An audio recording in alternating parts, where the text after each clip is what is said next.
Okay, ladies and gentlemen, I'd like to call the meeting to order for the Oxnard City Council for November 1, 2022.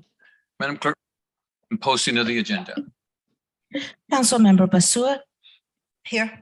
Councilmember Madrigal. Here. Councilmember Perello. Councilmember Turan. Here. Mayor Pro Tem McDonald. Here. Mayor Zaragoza. Here.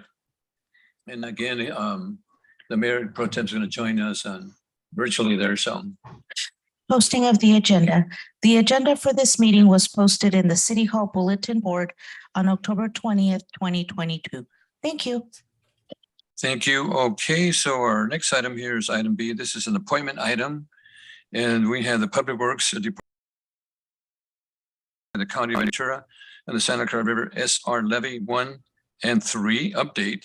The recommendation that the City Council receive a verbal report and presentation from the County of Ventura on the Santa Clara River SCR Levy 1 and 3. Mr. Wolf. Good evening, Mayor, Mayor Pro Tem, Council members, Michael Wolf, Director of Public Works. We do have a couple folks here for presentations tonight. In the recent past, we've been asked to provide an update on our Santa Clara River improvements for flood control. So a few folks in the county public works staff are here. We also have a representative from the Wagon Wheel development that will provide an update on their portion of it. And then we have Jeff Pengelly from our community development department for questions, and myself as well. So with that, we'll bring up Glenn Shepard from the county. Thank you. Mr. Shepard, welcome. I haven't seen you for a while. Mayor Zaragoza, Mayor Pro Tem, council members, city manager. Thank you for the invite for us to come back. It has been a while. It's good to see you, sir. That's right. County Public Works, Watershed Protection. I'm the director there, Glenn Shepard. And I'm joined today by my colleague, Gerard Kapusik, who's our levy certification manager. He's over here on my right, your left. Welcome, Gerard. And he's also the manager for what we call the Strategic Resiliency Group. So Gerard and I were here March of 2019. So just, prior to COVID. And so it's great to be back. I know the podium's a little bit different now, and I have a few slides to get started to reacquaint you with the Santa Clara River levees. We can use this. You can use this one over here. There you go. So that was us. And we're going to go through just an update for the levee rehabilitation projects that we have ongoing. We classify them by segments. Santa Clara River 3 is the downstream section, and this Santa Clara River 1 is upstream of Highway 101.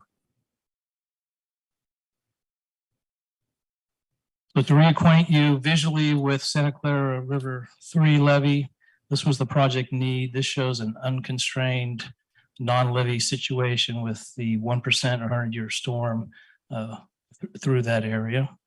And this is what we call the project need. And we divided the levee system into reaches. And these reaches 1, 2, and 3 have been completed in a previous project in 2018. And we are going to talk about the coming project, which is in Reach 4, which will cover what we call the gap. And then Mr. Brooks will talk about the Wagon Wheel development piece, which fulfills the gap and connects the levee system with Santa Clara River 1, which is north of Highway 101.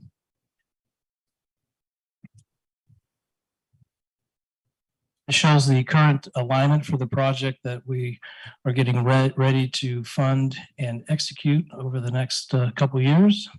And the basic components of this are flood wall components, with the flood wall that crosses in the road at Ventura Road across to the neighborhood side, and then we'll connect with the Wagon Wheel development, and then up towards Highway 101 and SCR levee number 1. These are the next steps that talk about our funding plan, if you will, and getting the funds ready to execute. The CEQA, the environmental documentation, and the design is complete for this project. And these are the ensuing components that need to be in place for us to award a construction contract in the second quarter of 2024. And then we're looking at a 2-year execution window for that project. Construction completion Q3 2025. That's on the slide here is predicated on having a single wet year, if you will, construction done in a single year without having to go through two wet years. But that's it's dependent on Mother Nature to some extent. We've been fortunate. That's one aspect of being fortunate in drought situations, that we can do more construction during the dry periods. And we've been obviously very successful in the last couple of years throughout our projects throughout the county. To the Santa Clara River #1 levee segment. This again shows the project need, and this is the unprotected modeling if there's no levee in that area.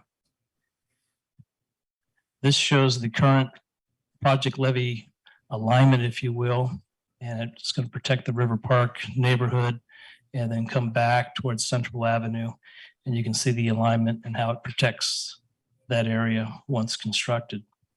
This is the preferred alternative. It's listed as preferred alternative because we have not completed the CEQA and the NEPA environmental documentation on this levee segment. One aspect that we have spent some time and resource on is a concept we call betterments and desirables. And we've engaged a lot of stakeholders in looking at components that could be added to the levee system for multi-benefit use. The Real School District has been a great partner along the way for this levee segment for the school that abuts the levee in the River Park neighborhood. And they have spent some resources and provided some concepts on developing aspects that benefit multi-use and how they could access and utilize the levee and the riverbed going forward. So that's a component that's being added to the design element, as we are currently in a 60% design phase currently. And the other component that we've added capability for is a future bike trail. And so the design is not designing the benefit of the bike trail, but is being designed to have the foundation that allows for any future bike trail that the city desires to put in on something like this particular levee.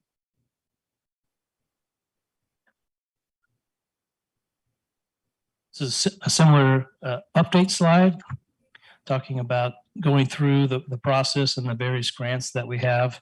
You can see a major time component over the next couple of years is going through the environmental documentation, both CEQA for the state and NEPA on the federal government side. And as this is a core levy, and so there's core interest here, federal interest, that may end up with some financial benefit in the implementation phase or the construction phase down the road. So it's important to do both the CEQA and NEPA at the same time for the economies of scale of going through that process. And the bottom note there is that this project is in a 60% design phase. So this is not like SCR3. The conditions set for SCR3 are for us and the city to wrap up our financial packaging and planning for SCR3 to execute in the next couple of years. SCR1 is a long ways away from that, as we are currently in the design. We'll need to go through the environmental documentation again to solidify what the preferred alternative is, and then we will need to continue to fund or seek funding for implementation funds in the future. The bottom note there says 5 to 10 years, but it's predicated on a lot of factors that are not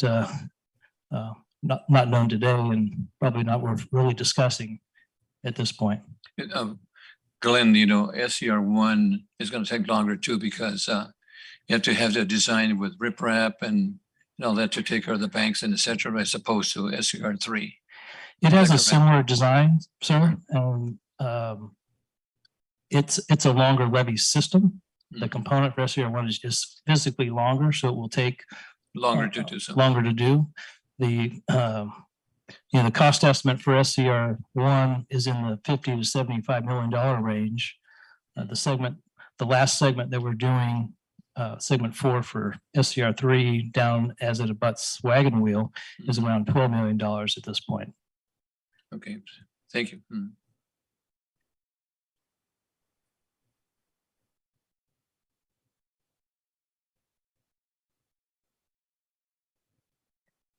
The PowerPoint presentation certainly available for questions. I do want to just break for a second.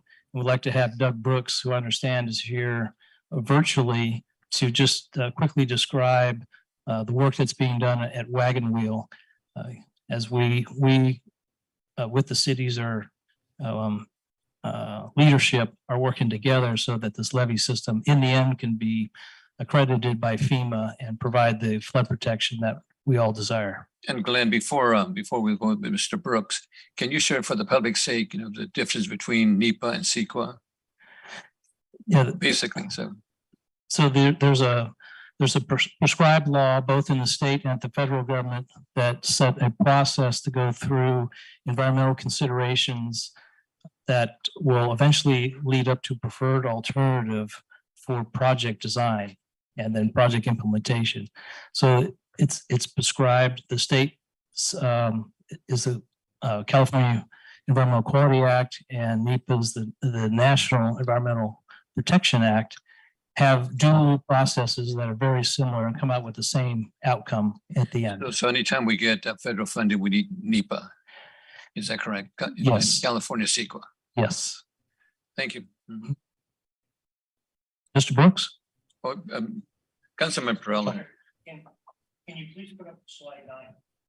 So the people get an idea of why we're talking about Wagon Wheel a little bit different.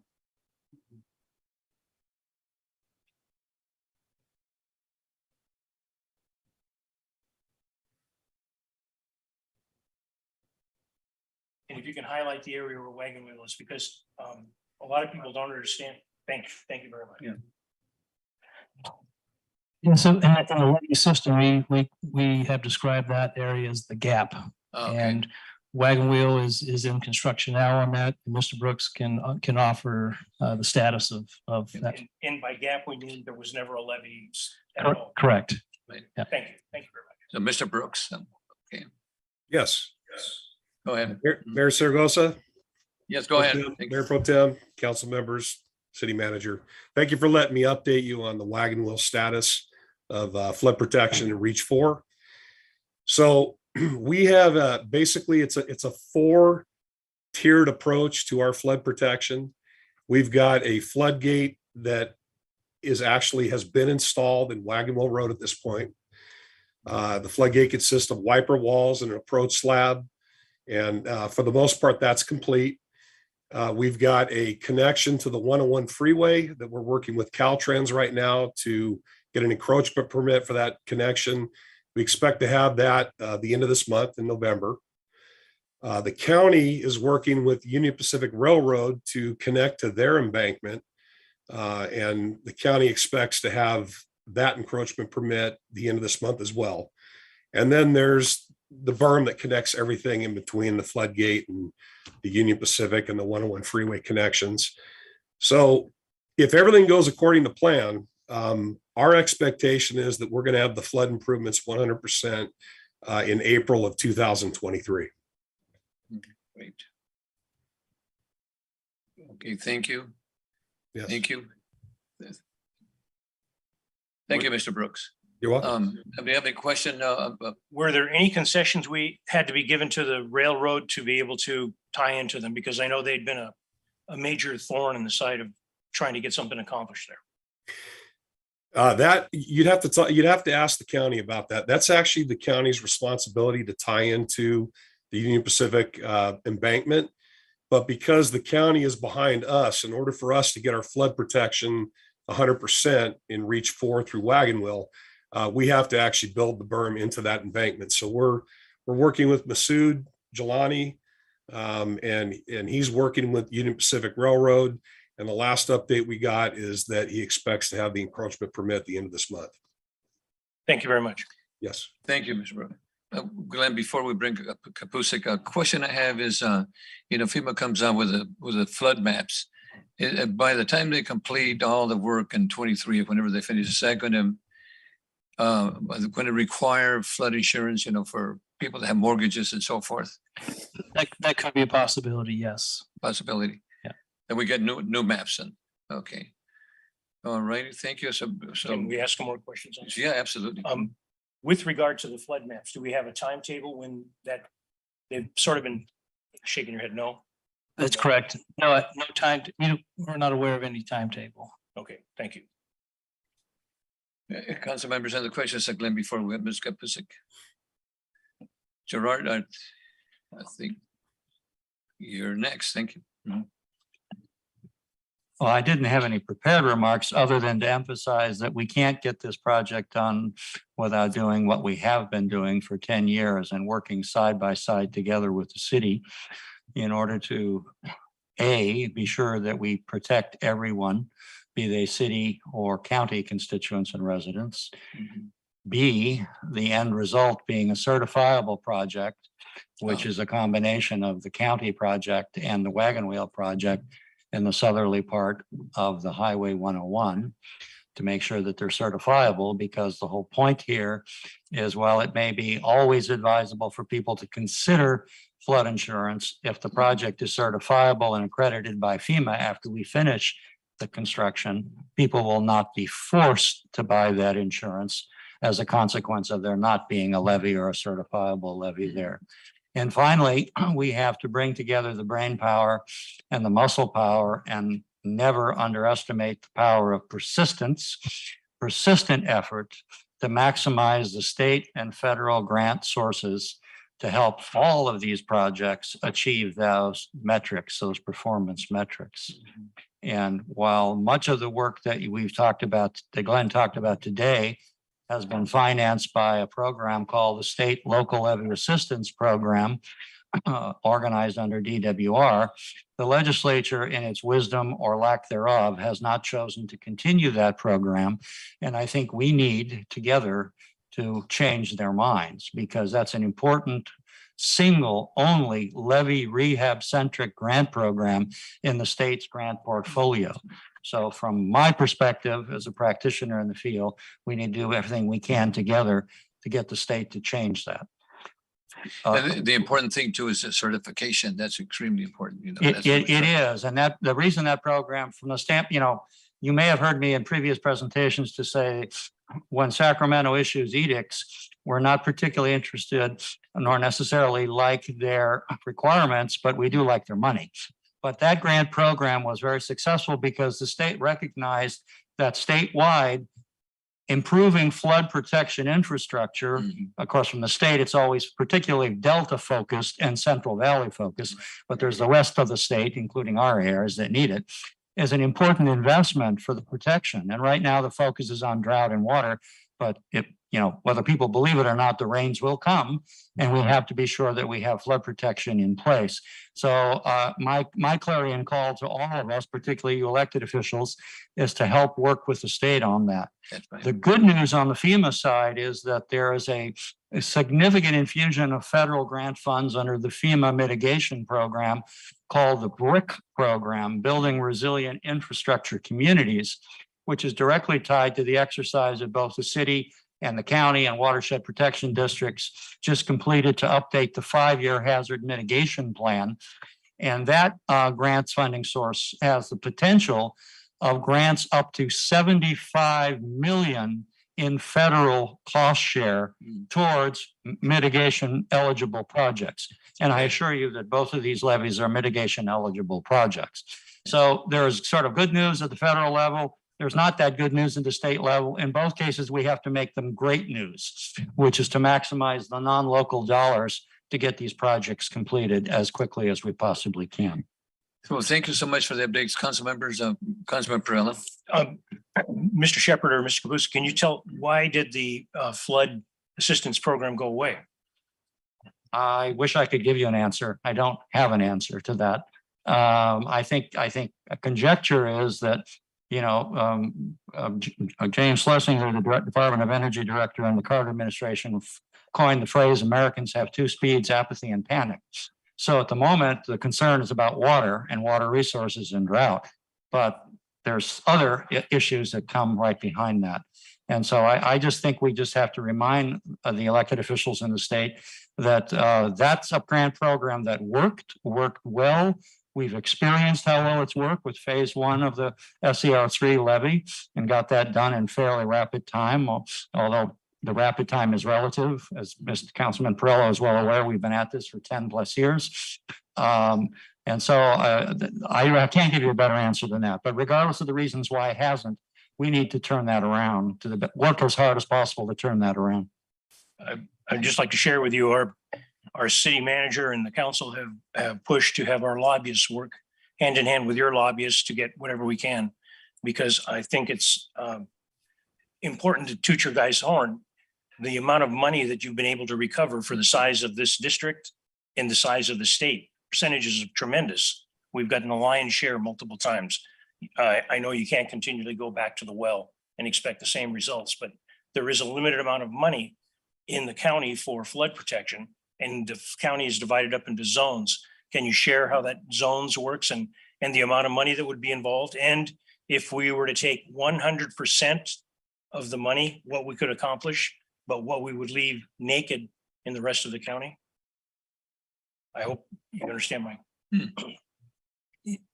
Yeah, Councilman Perillo, you're correct that watershed protection is divvied up by zones, and the property tax and the benefit assessment we get is fixed within those zones. And the zones are set up by watershed: Ventura River, Santa Clara River, Cayugas, and two ends, Malibu Creek and Cuyama. So while they're fixed, there's limited opportunity to borrow money from the other zones to help build capital project money, and like in this case, to execute those projects. So funding is going to be a challenge with respect to SCR1 in particular, and we'll have to collaborate like we have. You mentioned collaboration on the federal level with the city, and the city was successful last year and has at least going through the process of working with our federal legislatures and getting some monies at least into the FY23 budget cycle. We don't have the bill yet, but that's certainly a component that we haven't necessarily have, and nor have you. But that's a constant effort that needs to go forward. Every year, we have asked for a letter of intent with the Army Corps, and that's a way to get into the Army Corps federal budget cycle, and that hasn't come to fruition yet. But we are working all fronts for all monies that we can conjure together. And And if I could just add a point, Councilman Perillo, to your point, there are many reasons why the LLAP program is important to us. One of them is we've been successful in we've punched above our population weight in the state pool. In the 2 rounds of LLAP grant funding, while we were competing with about 20 other entities statewide, Ventura County is only 2% of the state population, but we were able to secure 21 and 23% of the statewide grant total. So that's the main reason why the LLAP grant program works well for us. When we are required to compete with other agencies, Oakland, Orange County, and others, we all competed on that. It was a competitive program. We scored above our weight. And as long as the state continues to provide funding for a program like that, I'm confident we can score at least at our weight, if not above our weight. Thank you. my fellow councilman, I'm really, as Mr. Kubasik said, this has been a long time, decade. That's right. And we're very fortunate to have the people working in the county that we have and working with the city. One separate question. I really appreciate what you guys are doing, but a separate question. There was mention of a bicycle path. There have been multiple people that have asked for a bicycle path on the levee. And my contention has always been, if we're going to build a bicycle path on a levee that may need to be constructed, we would potentially be having to take the bicycle path out and put something underneath. Do you have any opinions on that, specifically SCR1? The current design is going to allow for any bike path to go on top of the levee.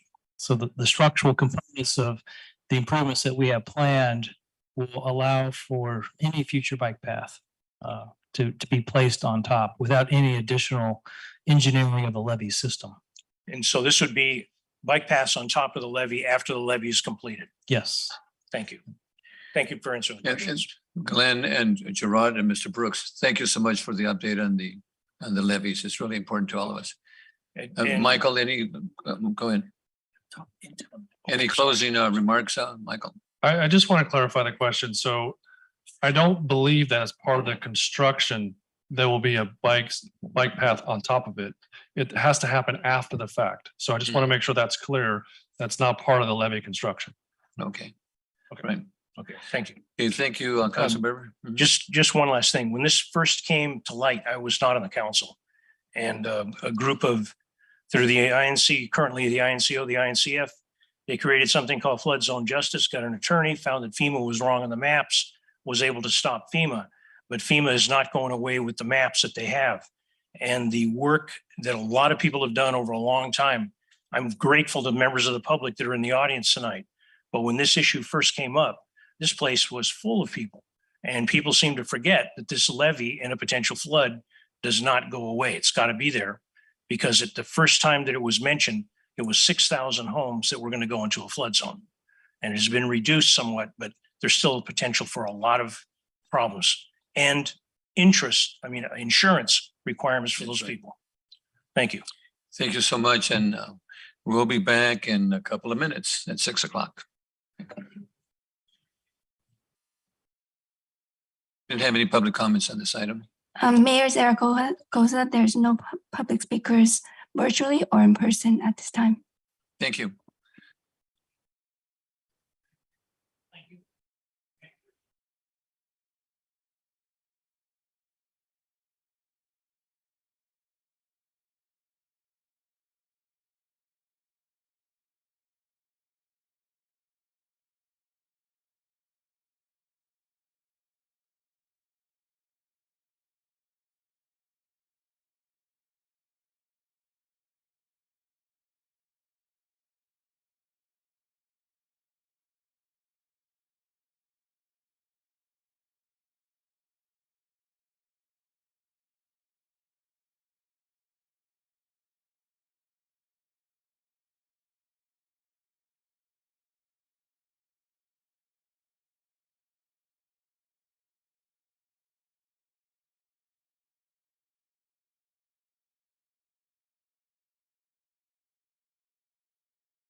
Okay, we're back.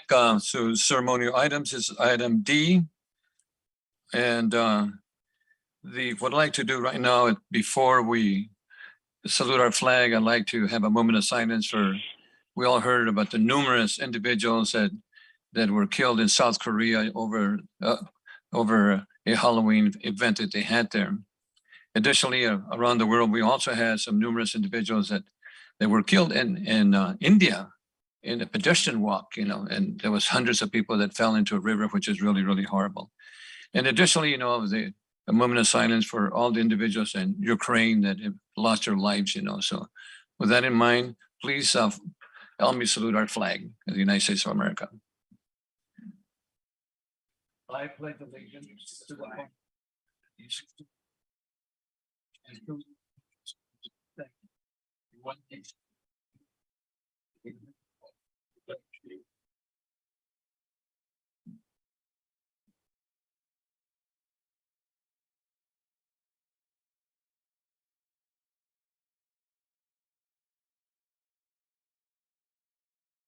Thank you. Our next item is a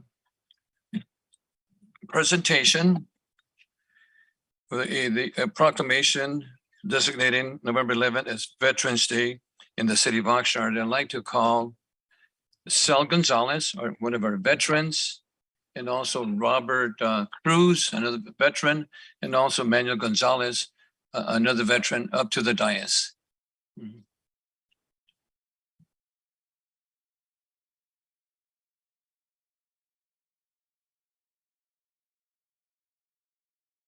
Okay, sound.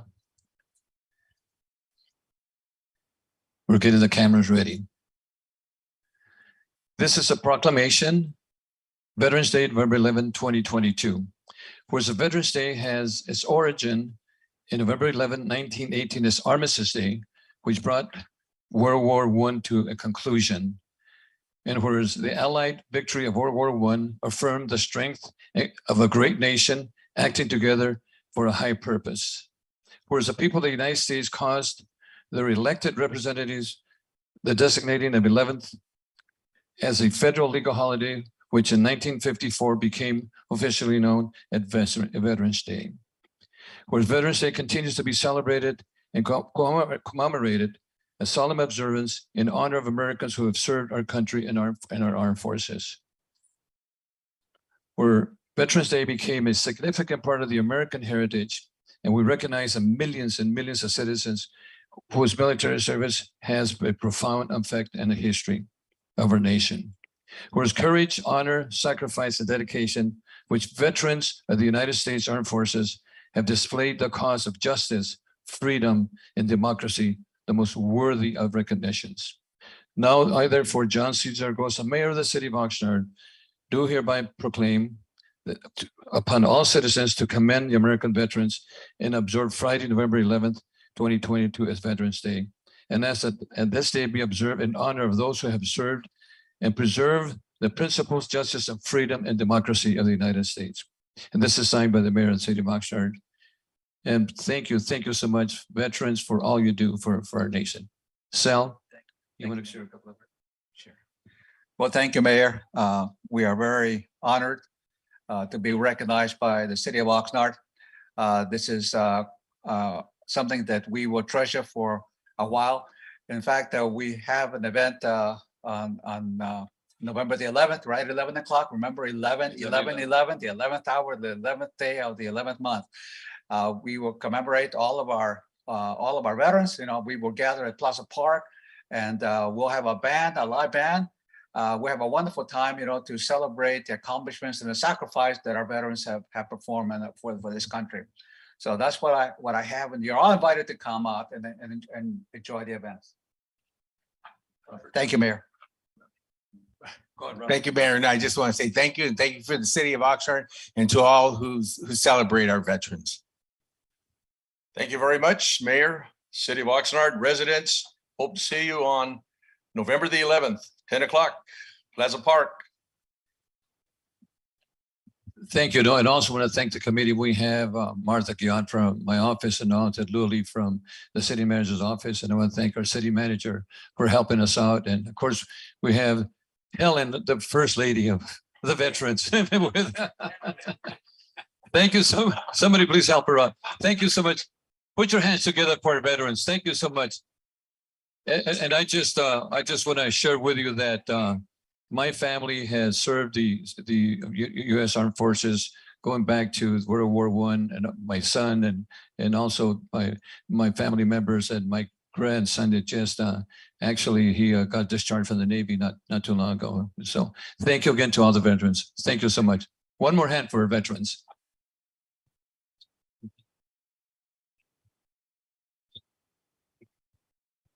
Thank you.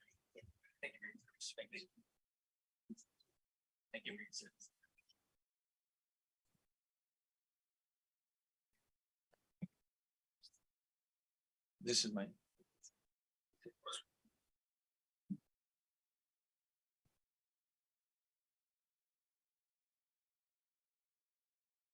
Okay.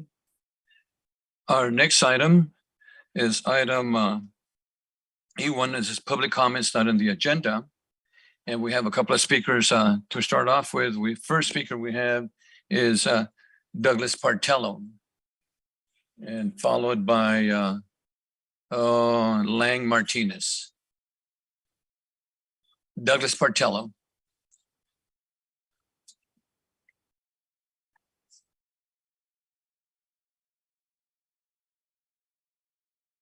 Good evening, Mayor.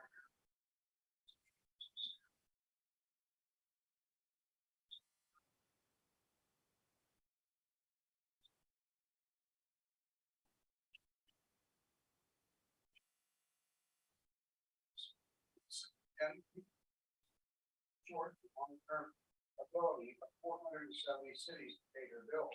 The indicators measure cash positions, liquidity, debt burden, financial reserves, revenue trends, the ability to pay employee retirement benefits. Oxnard is considered moderate to high risk to cover escalating pension and other benefit obligations. In 2010, we owed the state CalPERS retirement system $94 million. Now we owe $323 million. Oxnard is at high risk of not having enough funds to cover future pension payments from the state auditor's 5-year projections from CalPERS. To paint a rosy picture of Oxnard financial position and neglect to mention this to the residents is irresponsible and disingenuous. Regarding the pension debt, someone is going to get a haircut, reduce services, i.e. cutting staff, reduce compensation to workers, or raise taxes. Public safety pensions are the most expensive. Oxnard has more unfunded liability for guaranteed retirement and health benefits. It should be painfully obvious that the current level of compensation for defined benefits is unsustainable. Instead of the easy answer, raising taxes, which Oxnard is experienced with 2008 Measure O, 2020 Measure E, and property tax increases, Oxnard must make tough decisions on changing the culture of overspending and fiscal mismanagement, putting the burden more and more on the backs of hardworking residents than bragging about solving fiscal crisis is wearing thin with folks that are finding it hard to put gas in the car, put food on the table, and get the kids' shoes and backpacks for school. If hard decisions are not made soon, we will go over the financial cliff. When this happens, how safe are we? If Oxnard goes bankrupt because of unfunded liability, then county fire and sheriff takes over until the financial house is put back in order. Vendors are not paid, and all but the most basic services are suspended. But our leaders have more important things to consider, like how to pay for $60 million pools. The answer for unfunded liability could be part-time employees, no defined benefits for new hires, bonding part, but not all, of the debt if the market is favorable, paying the debt monthly rather than annually, and reinvesting. Be better negotiators for the residents at the bargaining table, or lobby the state to stop the defined benefit plan. The last one is probably the best option, or just turn over police and fire to the county like Thousand Oaks and Camarillo, which is the least desirable option. Thank you for your time. Thank you. Lang Martinez, followed by Ty Hartley.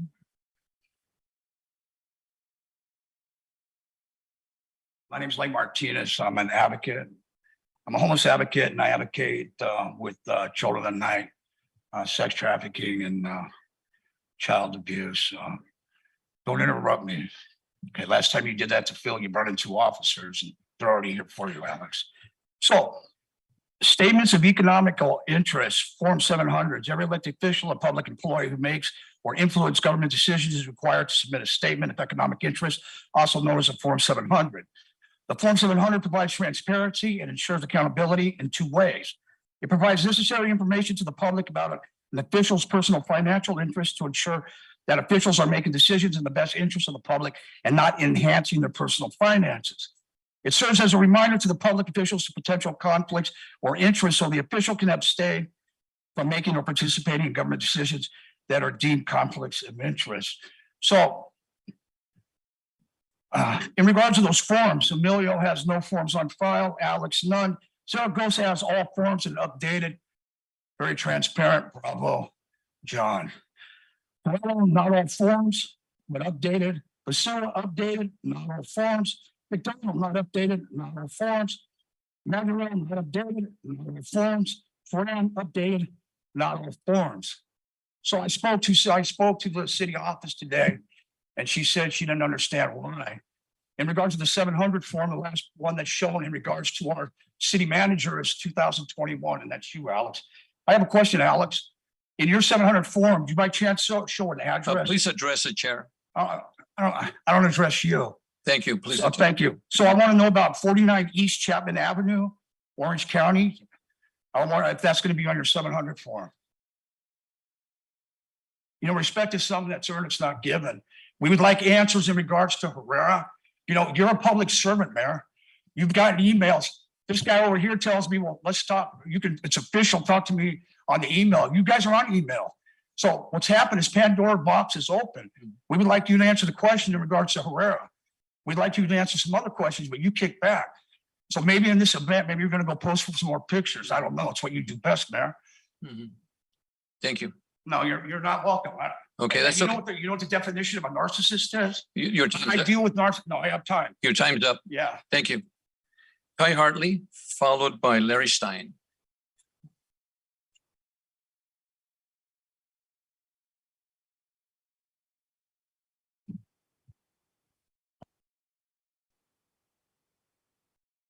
Good evening, Council. Hi, Hartley, resident of Oxnard. I would like to ask that Oxnard City Hall, Oxnard Police Department, and all city departments stop engaging with Manuel Herrera, the admin for Creator for Citizens of a Better Oxnard, when it comes time to distributing information to the public. It is well known that he suppresses anyone that opposes his opinion and only allows posts in his group that glorify his preferred candidate or a ballot measure. Any others he berates, intimidates, deletes comments, and/or blocks people. I am one of those people. Ultimately suppressing the community, and it's seen as working with City Hall and elected officials to push their narrative. He has gone so far as to position himself as a person to intervene and force elected representatives to respond to him. I'm unable to show you the screenshot, but the city clerk does have it. Manuel Herrera even admitted to attacking a neighborhood chair on Facebook, verbally, not physically. And again, I can't show that because the city clerk won't present it. Mr. Herrera's like-minded thinking aligned with that of Councilman Turan, who wanted to suppress voters by denying District 6 residents the right to elect their representative at the October 18th council meeting, even though there was an outpouring of support in favor of a special election. If the city of Oxnard needs to get information out to the public, the 311 app would be a better source to distribute information to have direct contact with the community. In the app, consider enhancing the announcement section. It has not been updated since June of last year. Oxnard City News, good place to let people know we became a sanctuary city and lost the LMD lawsuit. Conducting polls and surveys, this would have been a great way to solicit feedback on the Aquatic Center and Sports Field Idea Day. Adding city council agendas. Currently, there are only the weekly neighborhood council packet signups available, and provide a direct link to meetings. Please consider my request, as I would like to see this addressed at a future meeting, how to increase engagement with the public and avoid biased sources. Thank you. Thank you. Larry Stein, followed by Mohammed Hassan. Larry Stein.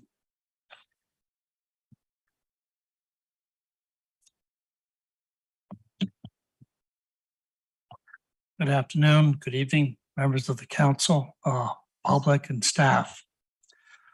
I have two public record requests outstanding that I've submitted in June. The first public record request was asking for response times from the fire department for the last 3 years. As you've heard many times in the last several months, the fire department wants to move 3 fire stations because the response times have been poor. Likewise, on the fire department's website, that indicates statistics of response times. I've been asking for the documentation that justifies the response times, and the city attorney's office, Mr. Mayor, has refused to provide those documents. The other document that I'm asking for, Mr. Mayor, is the issues on the housing element that was approved by city by the Planning Commission several months ago. The Planning Commission received a report from staff indicating that there's sufficient water to build 5,000, 10,000 new homes. I've asked to see the documentation that supports that, the fact that we have no water. Again, the housing element indicates we have sufficient water supplies to build 5,000 to 10,000 new homes. But I've asked for the plan to see the plans for construction of making the 3 skids of great water available. Again, city staff the city attorney's office, Mr. Mayor, has refused to make those documents available. The city attorney's has not indicated documentation that the records do not exist. Since I've not received statements stating that documents do not exist, I assume they do exist. The city attorney's office, Mr. Mayor, has refused to make these documents available to me since June when the documents were submitted. Again, I wish that you speak to the city attorney because you're directly supervisor of the city attorney to have these documents available. The public record requests indicate that we're supposed to receive these public documents in a timely fashion, sometimes within 10 days. It's been 4 months, Mr. Mayor. I think this member of the public should be entitled to the documents he's asking for. Thank you much for your time, Mr. Mayor. Thank you so much. Thank you. Mohammed Hassan, followed by Reverend Greg Runyon.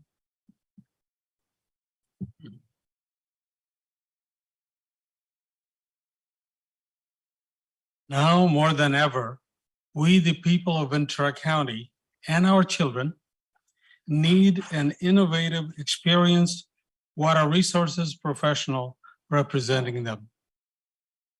Mayor Zaragoza, members of the council. My name is Mohammed Hassan, a 48-year resident of Ventura County, a tireless community volunteer leader of as many years in the areas of environment, business, health, art, and youth. I offer free community classes in longevity and conversational Spanish. I've owned a local civil and environmental engineering firm since 1984. I'm running for re-election as Director, Division 3 of United Water Conservation District. This division is entirely outside the city of Oxnard. Prior to opening my company, I was in charge of water and wastewater at the city of Oxnard as the utilities superintendent. Mayor Zaragoza and I worked here at the same time. I possess advanced degrees from the University of Iowa. I taught water resource science classes at Ventura and Santa Barbara community colleges. I wrote a book on solving drought problems in California. I'm a fellow of 2 national professional societies and the Rotary International. I have served in the local water industry in various capacities for nearly half a century. Currently, I am the only United board member with experience in municipal and industrial water operation, as well as technical aspects of groundwater recharge, farm irrigation, desalination, changing climate, and local politics. I haven't raised any money for this election. No special interest has my vote. As water becomes scarce, more and more we need cooperation between government agencies. I have helped achieve that in the past. Looking forward to working hard for you, and thank you for your support. Thank you, Mohammed. And I understand you're pretty good in Espanol. Do you want to say anything in Espanol? I'm sorry? Do you want to say anything in Espanol? Well, And the drought? you want to know the name of the book in Spanish? Yes. My book, in English, it's Drought is not a four-letter word, available in Amazon books. But in Spanish, it's Sequía, la realidad sin frontera. Sin frontera. Sin Frontera. Thank you so much. And Okay. and Thanks. Mohammed and I worked many years with the city of Oxnard. Thank you so much. Okay, our next speaker is Reverend Greg Runyon. Reverend? Council, good evening. I have to tell you, my English nor Spanish is as good as the previous speakers, so please bear with me. I actually wasn't going to say anything, but then I listened to a few things and I thought maybe we should reflect a little bit. Next week, we will have another country changing, the election of all lifetimes, and things probably will change. I would hope, though, for you all as council members, folks that want to run for council, we have a horrible tendency to forget that you serve all constituents, not just the ones that agree with you. You serve all constituents, not just the ones that like you. You serve all those, whether they fund your campaign or not. And I hope that you will remember as council members. And I would hope, although we're not speaking to them right now, that our Congress and county and other leaders would remember that the art of governance is learning to work with the people who don't agree with you. And that's the trick of democracy, is learning how to talk with people that don't see things the way you do, to find common ground. I get concerned, and I do want to say just concerned, that as a council, as we delve farther into national issues, that we find ourselves in situation. And recently, when we became a sanctuary city for abortion, which I didn't agree with, but so many speakers got up and said, what about us? What about us? And while I applaud the thought behind it, the care behind it, you kind of alienate and inspire people to find reasons to support their disagreement of you instead of finding common ground. The common ground we have is that we all breathe the same air. We all walk the same cement. We all drive the same pavement. We all hopefully have the same ideals, that Oxnard would be truly a city where we can grow together, love together. Fourth friendliest city. But I guarantee you they didn't listen to that meeting, where it was so raucous that the mayor had to say on multiple occasions, hey, we're going to have to shut this down. And sadly, it was the faith-based people making the loudest noise. We have to find a way to agree. And we have to find a way to truly do what Jesus said, no greater love has this than a man laid down his life for his friends. Thank you. Thank you, sir. Thank you. Madam Clerk, do we have any other speakers on this item, either virtually or in the audience? Mayor Zaragoza, we have two virtual speakers on this item. Okay, let's go ahead and put them on.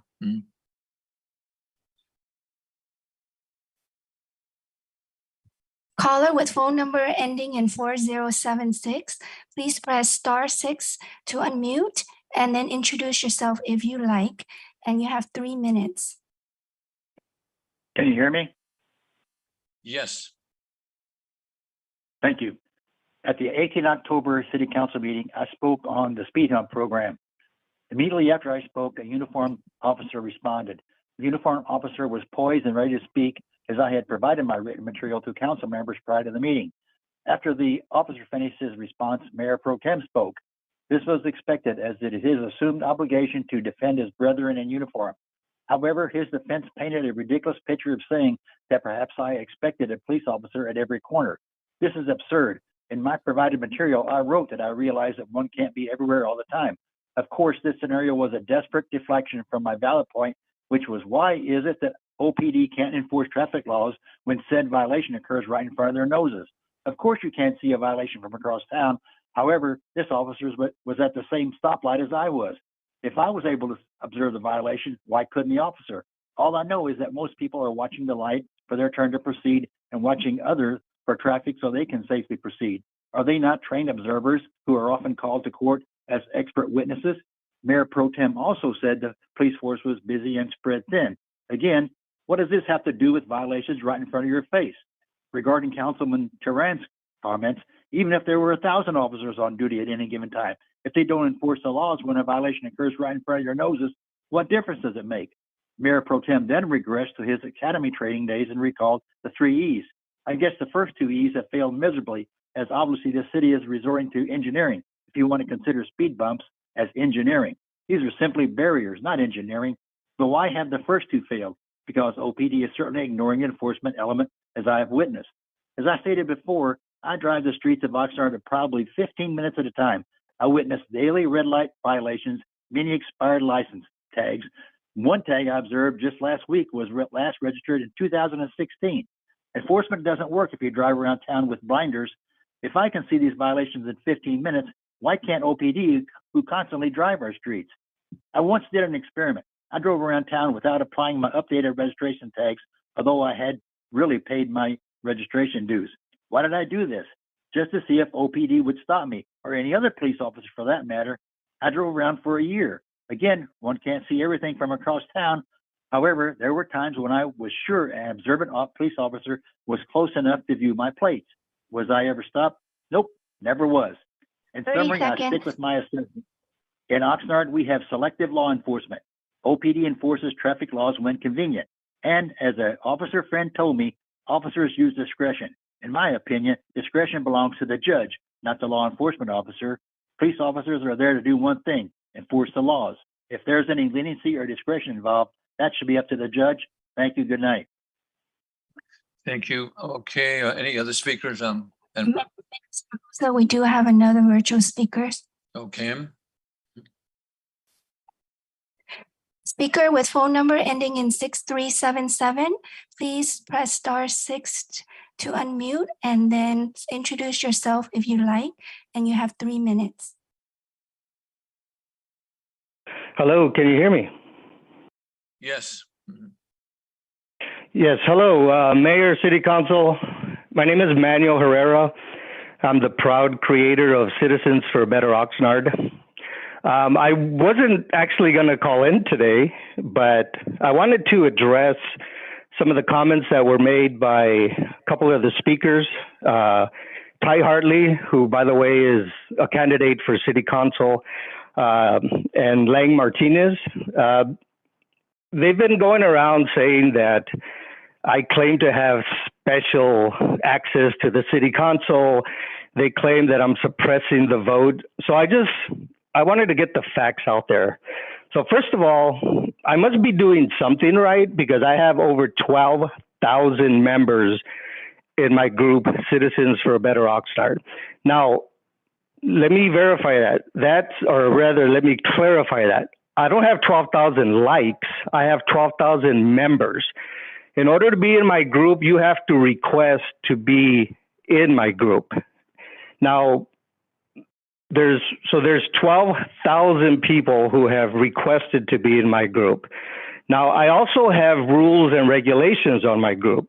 And one of the rules is you cannot go on there and spread false information. And the reason Ty Hartley was kicked out of Citizens for a Better Oxnard, the reason Lang Martinez was kicked out, even Partello, who's running for City Council as well, the reason they were kicked out is because they continued to go on Citizens for a Better Oxnard and post false information. When I would challenge them on this, and I would say, look, you can post whatever you want, but it has to be factual. And if it's not correct, you would need to remove it. And if you don't remove it, you will be warned. And if after several warnings, you do not abide by my rules, you will be kicked out. And that's why they were removed, for false information that they would continuously put on Citizens for a Better Oxnard. So if anyone's to blame, it's them. They're the ones to blame. If they keep everything straight up and the truth, I have no problem with that. But if you're going to be spreading lies to try to run for office, I will call you on that. And that's what happened. And as far as a special agreement or something that I have with the city council, you know what my special weapon is? It's my phone. All I have to do is pick up the phone and call our city officials and say, hey, somebody posted on Citizens for a Better Oxnard that something's going on in their neighborhood or something. Can you please look into it? That's all I do. Anyone can do that. Pick up the phone and call your city council representative and ask them for help. That's it. That's my so-called special arrangement that I have. So I just wanted to set the record straight for everybody to know. Thank you for allowing me to speak. Okay, Madam Clerk, any additional speakers on items not on the agenda? Mayor Zaragoza, there are no additional speakers virtually or in person. Thank you. Our next item is item F. This is a report of the city manager. Mr. City Manager. Thank you, Mr. Mayor. We have on the agenda 3 items. We're not taking the first one. That's a former placeholder, which we don't need for this meeting. So I have 2 items. So the first one, which is item number 2, is an agreement to fund the development of a future Ormond Beach public access park. There was a pre-recorded video, so hopefully everyone's had a chance to view that. I'm here to answer any questions, and I believe we have public speakers, and I have a couple of updates, which I'll do at the end after this. So we can take this item, number 2, again, agreement to fund development of future Ormond Beach public access park. I'm here to answer any questions, and I think you have at least 1 or more public speakers. Yeah, I have a speaker on F1, and that's Mr. Larry Stein. We're not. Oh, it's agenda. I see you can speak. Sorry. Do you want to go ahead and do that now, or? This is public works. So it is a placeholder item that is on the agenda, so you can speak. You want the speaker on F1? Okay. Mr. Stein? And we also have a speaker on F2 for that. 2 speakers on F2. Go ahead. F1. Go ahead, Mr. Stein. Good evening, Mr. Mayor, council and staff. I wish to point out to you, perhaps you haven't noticed, that we're actually in a drought. We have no water. What we seem is, according to the city council, according to staff, you have sufficient water to provide 5,000, to have additional 5,000, 10,000 new homes. So I'm somewhat confused, because I've asked to see the reports to construct the 3 skids of water to make 42,000 homes available to have water that's developed locally. But we're in a drought, and the city's not built these wells.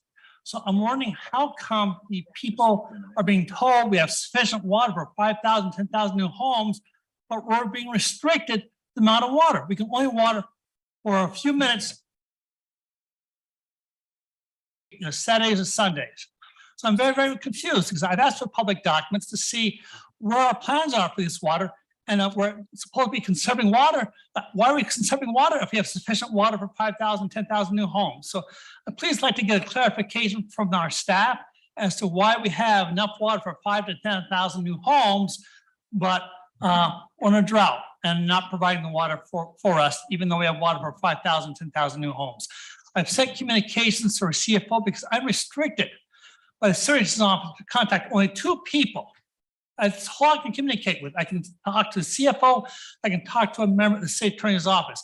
I've done this communication. I'm not getting any information back from them. So please, Mr. Mayor and my elected officials, please explain to me why we have sufficient water for 5,000, 10,000 new homes, but I can't get the documentation to support the construction of the 3 skids of great water. So the 42,000 people who are paying $14 million a year for debt service aren't getting the water. Again, thank you very much for your time. Thank you. And Mr. Stein, you also have F2. You want to go ahead and speak on F2?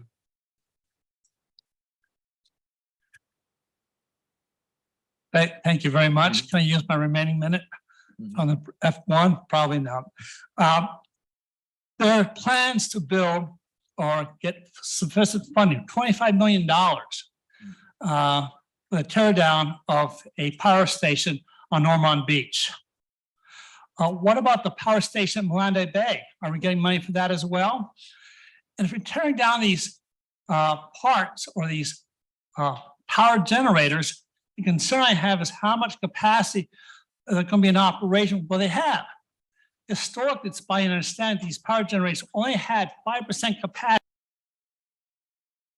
Are we have agreements in place for the actual capacity because we have power issues to increase the capacity at least 40%, 80% of the time? Imagine that, having two power stations only running at 5% capacity, and they want to keep them open, not torn down. And why can't we ask them to generate 40,000%, at least 40% of the capacity, 80% of the time? Now, when this property gets torn down, what's the possibilities of having these facilities made in beach areas? Can't we put a beach facility out there with 5 lifeguard stations? Because that was one of the priorities by the city council, to build lifeguard stations. Where are those lifeguard stations going to be? Well, these power plants would be a ideal location, at least one of them. We got parking lots out there that can be built. But how about people are homeless? Can we set up a parking reserve and campgrounds for the homeless in that general area to help alleviate the situation? Put up facilities such as bathrooms and showers and campgrounds so people can use these facilities instead of sleeping in our parks or parking their cars in an unsecured area. Couldn't these areas also be made down the line for housing for the housing shortfalls that we have? Again, thank you for your time and just consideration. Have a good evening. Thank you. And we also have Pat Brown for F2.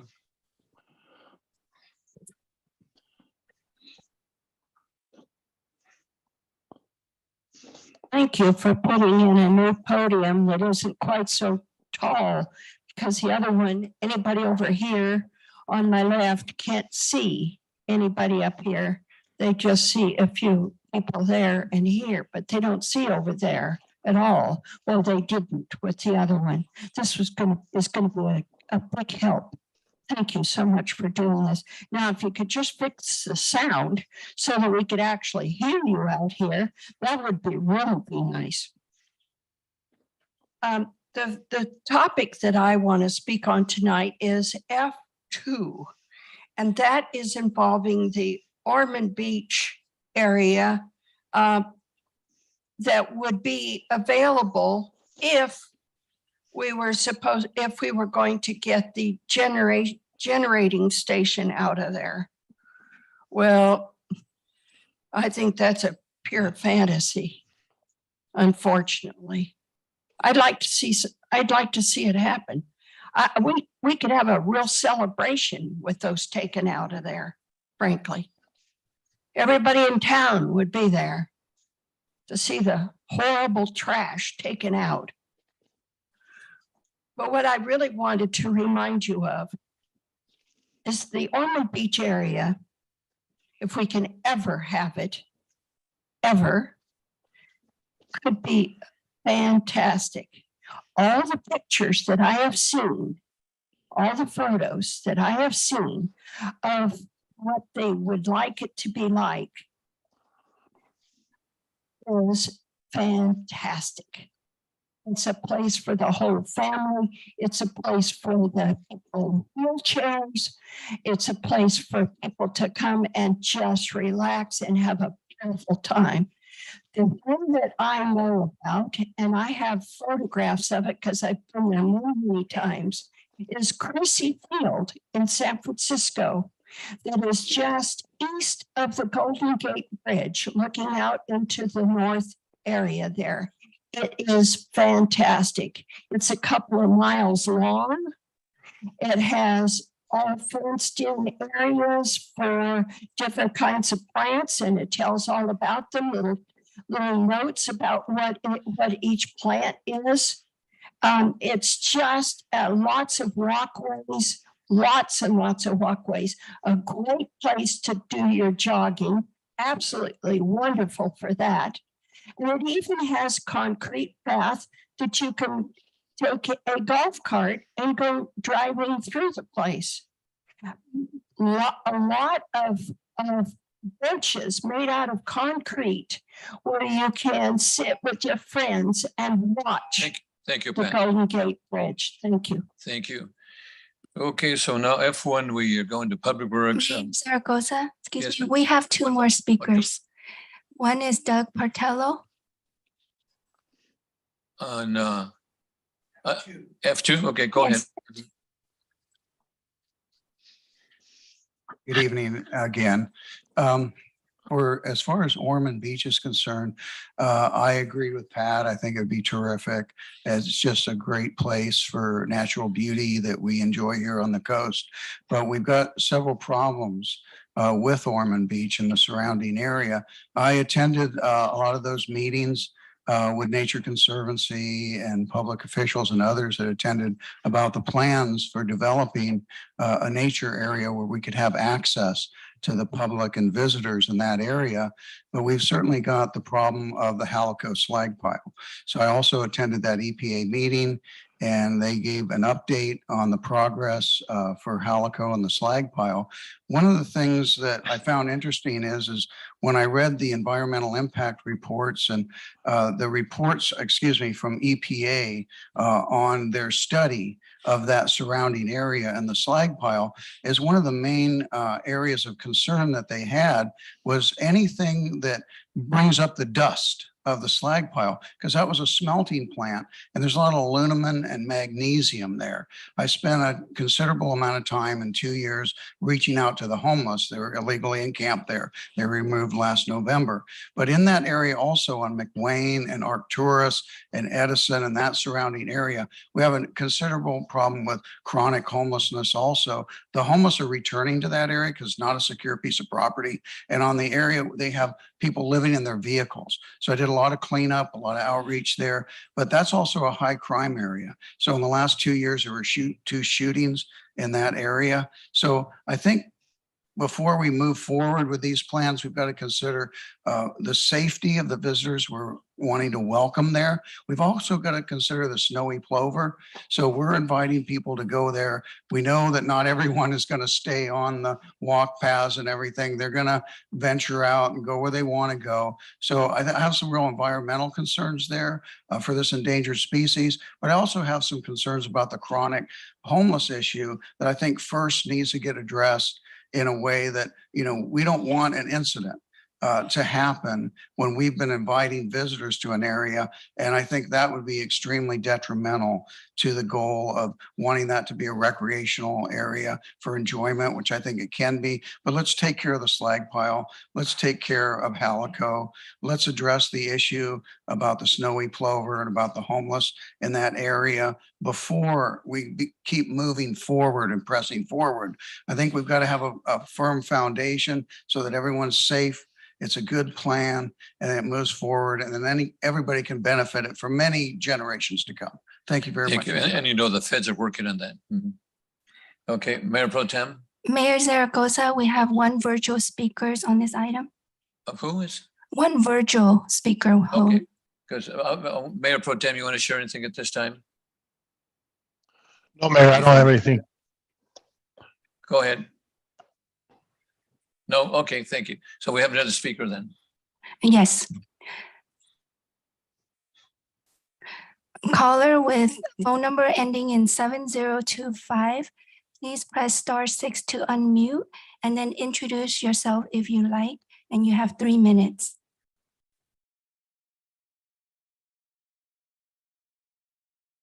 Good evening, Mayor, honorable City Council members, City Manager, and staff. My name is Kendall Lucene, and I am the Community Plans and Liaison Officer with Naval Base Ventura County. I call on tonight for agenda item F2.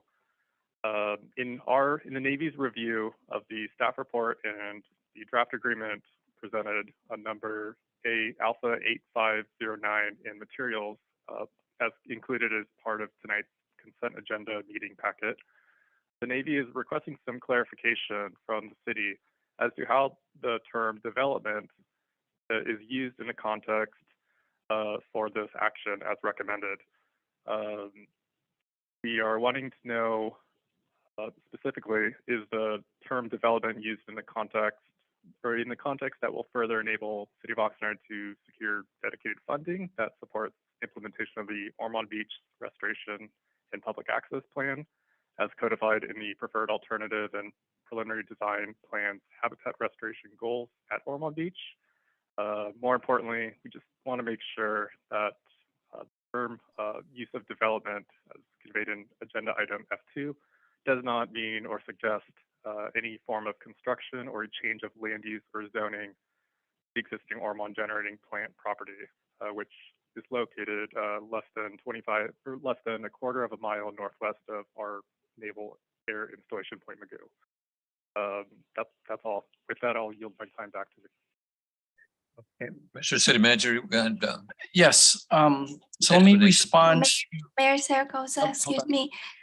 There are no additional speakers virtually or in person for this item. thank you so much. Okay, Thank Mr. you. City Manager. go. Yes, so let me respond to the comments relatively in order. So I'm sorry that we jumped to number 2, but let me get back to F1, the comment about water. So I've been hearing this a lot, not just here in Oxnard, but in keeping up with the news in other communities. There's a narrative that's been going around with regard to the drought and hence how can we want to build more housing. So I want to just clarify this and call it what it is. So the state of California, of course, is experiencing a drought. The state of California has also been experiencing a housing shortage crisis. And the people are here. They're here. They consume water every day. They're here. What they don't have is adequate, decent, appropriate housing. In a lot of communities in California, over the last 3 or 4 decades, the narrative has been, we don't want multifamily housing in our neighborhood. This is essentially why we have the problem we have. The state of California actually lost population in this past year. Our population's gone down, but our housing shortage remains the same. It's a severe crisis. So the new narrative is, oh, we can't build more housing because of water. So it's just the new narrative for the same old NIMBYism. And that's happening across the state of California. So I just want to point that out. Next, in terms of You want to go ahead and on F1, that's a recommendation there. You want us to vote on? no, Not no. yet. Okay. No action there, sir. Okay, go ahead. Now, in terms of the agreement here that we're proposing, this is strictly a funding agreement. It doesn't commit the council to any specific plans. Our goal here, like the first extension that the state mandated on the Ormond Beach power plant, our goal here is to leverage the fact that the power company is going to be forced to stay open. Our goal is to leverage some funding for public benefits in the future. Now, with regard to the comments about the homeless and the safety, the world doesn't rotate and all the events of the world don't unfold in a linear fashion, right? We have an opportunity here to secure the funding, and that's all this is. With regard to the various environmental issues and issues at Halico, those are all things that need to be worked on and will continue to be worked on. But God forbid we wait to secure this funding, right? So again, this item is strictly about securing funding that otherwise, A, we don't have, and B, we would not get. Thank you. Okay. I'm sorry, and one more thing, the gentleman from the Navy. So development in our vision is, for example, improving the road. It's really about providing in the future what I call genuine public access to the coast. Genuine public access for our residents, not legal access, genuine access. Now, the council has already made a public policy direction with regard to almost all of Ormond Beach which means there's not going to be development of things like buildings, hotels, or anything like that. We're talking about providing genuine access for Oxnard residents to enjoy the coast. Thank you. Thank you. Okay, so we're going to go back to F1 and F1 is a public, no? We're pull up agenda, okay. Okay, then F2, then this is agreement on the funding, development of future Ormond Beach public access. The recommendation is the city council approve and authorize the mayor to execute an agreement A 8509 with Ormond Beach Power Plant LLC, Gen On, establishing a dedicated fund for the development of future public access park to Ormond Beach if the state extends the operating life of that beach. And of course, this is a recommendation that the city council approve that. Councilmember, okay, Councilmember Perrello. I just have one question, and I appreciate the city manager's explanation because hindsight is 2020. If we'd had this opportunities with Mandalay, we'd be in a different spot. And if we hadn't, bluntly, if the management of the city had not come up with the idea for Ormond, we wouldn't even have the money to knock the facility down and remediate it. But on this separate one, under proposed agreement terms, on the 1, 2, 3, 4th line, it says Gen On would make monthly deposits to the city. And it says we would restrict those funds. I just want to get a clarification from the city attorney. What does that mean? Because I am concerned that if the money goes into a pool, there will be people and departments and members of the public that would see that as an opportunity to spend it. And it's not designed for anything other than what we're pushing here. So how does the city attorney read that? Please. So the intent is to come back with a resolution to the city council regarding the committed use of those funds. And that resolution would handcuff the purpose of those funds? It would demonstrate what the purpose of the funds are. And what page are you on in the contract? Page 12. Page 12. I beg your pardon. I'm looking at the proposed agreement terms on page 12 of the staff report. The packet up. Do you have the page number of the document? So while again, that is not the agreement. This is the staff report. Okay. So what it states is that we intend to come back with a resolution stating the council's approved by a majority of the council statement of the use of the funds. That's a fun. So in my understanding, in plain English, that will either be very loosey-goosey or tighty-whitey as far as where the money can be used and what it can be used for. So one way to look at it, Councilmember Portello, is that in the agreement, it talks about what the use of the funds will be. So that's an acknowledgement that not only do we have an agreement, but the council is being on the record that, hey, we entered into this agreement. This is what these funds are for. Okay, thank you. But I want to point out though, Councilmember Perrello, we're not there yet, right? It's as I say in the video in the state report, it's the writings on the wall. We expect this mandate to come down from the state, but it hasn't happened quite yet. We want to have this agreement in place because we lose all leverage if the mandate comes before this agreement is signed. So we just want to have this agreement in place. If and when this happens, we will come back to council with a resolution to restrict those funds for this intended purpose. For the benefit of the city. Correct. Absolutely. Thank you. If there's no other comments, I'll make the motion as stated. Motion, Second. second by Council Madrigal. Roll call. Councilmember Turan, Yes. Councilmember Basua, Aye. Mayor Zaragoza, Aye. Mayor Pro Tem McDonald, Aye. Councilmember Madrigal, Aye. Councilmember Perrello. Yes. Thank you. Motion passes 6-0. Thank you. Our next item is F3. This is subject as COVID-19 update from the Director of Emergency Service. Mr. City Manager. Thank you. And this is just the routine approval to utilize AB 361 for our meetings. Okay. So it's routine. Any questions on this item? No, that's a verbal update, right? Need a motion? I'll move the recommended action. Chair Any Zaragoza, speakers? there are no speakers virtually or in person for this item. Okay, so it's first by Councilman Turan, second by Councilman Perrello. Please vote.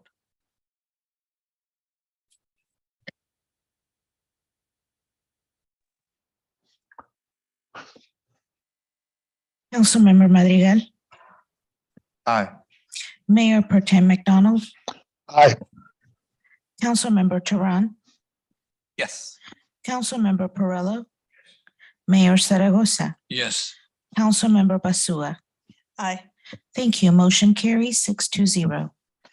And then, Okay. Mr. Mayor, I do have two quick announcements. So Go I can ahead. ask the Assistant City Clerk to put up the slides. Two quick announcements.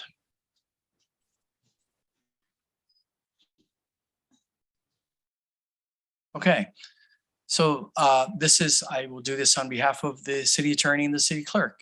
Just a reminder that there will be a special election to fill the vacancy for District 6.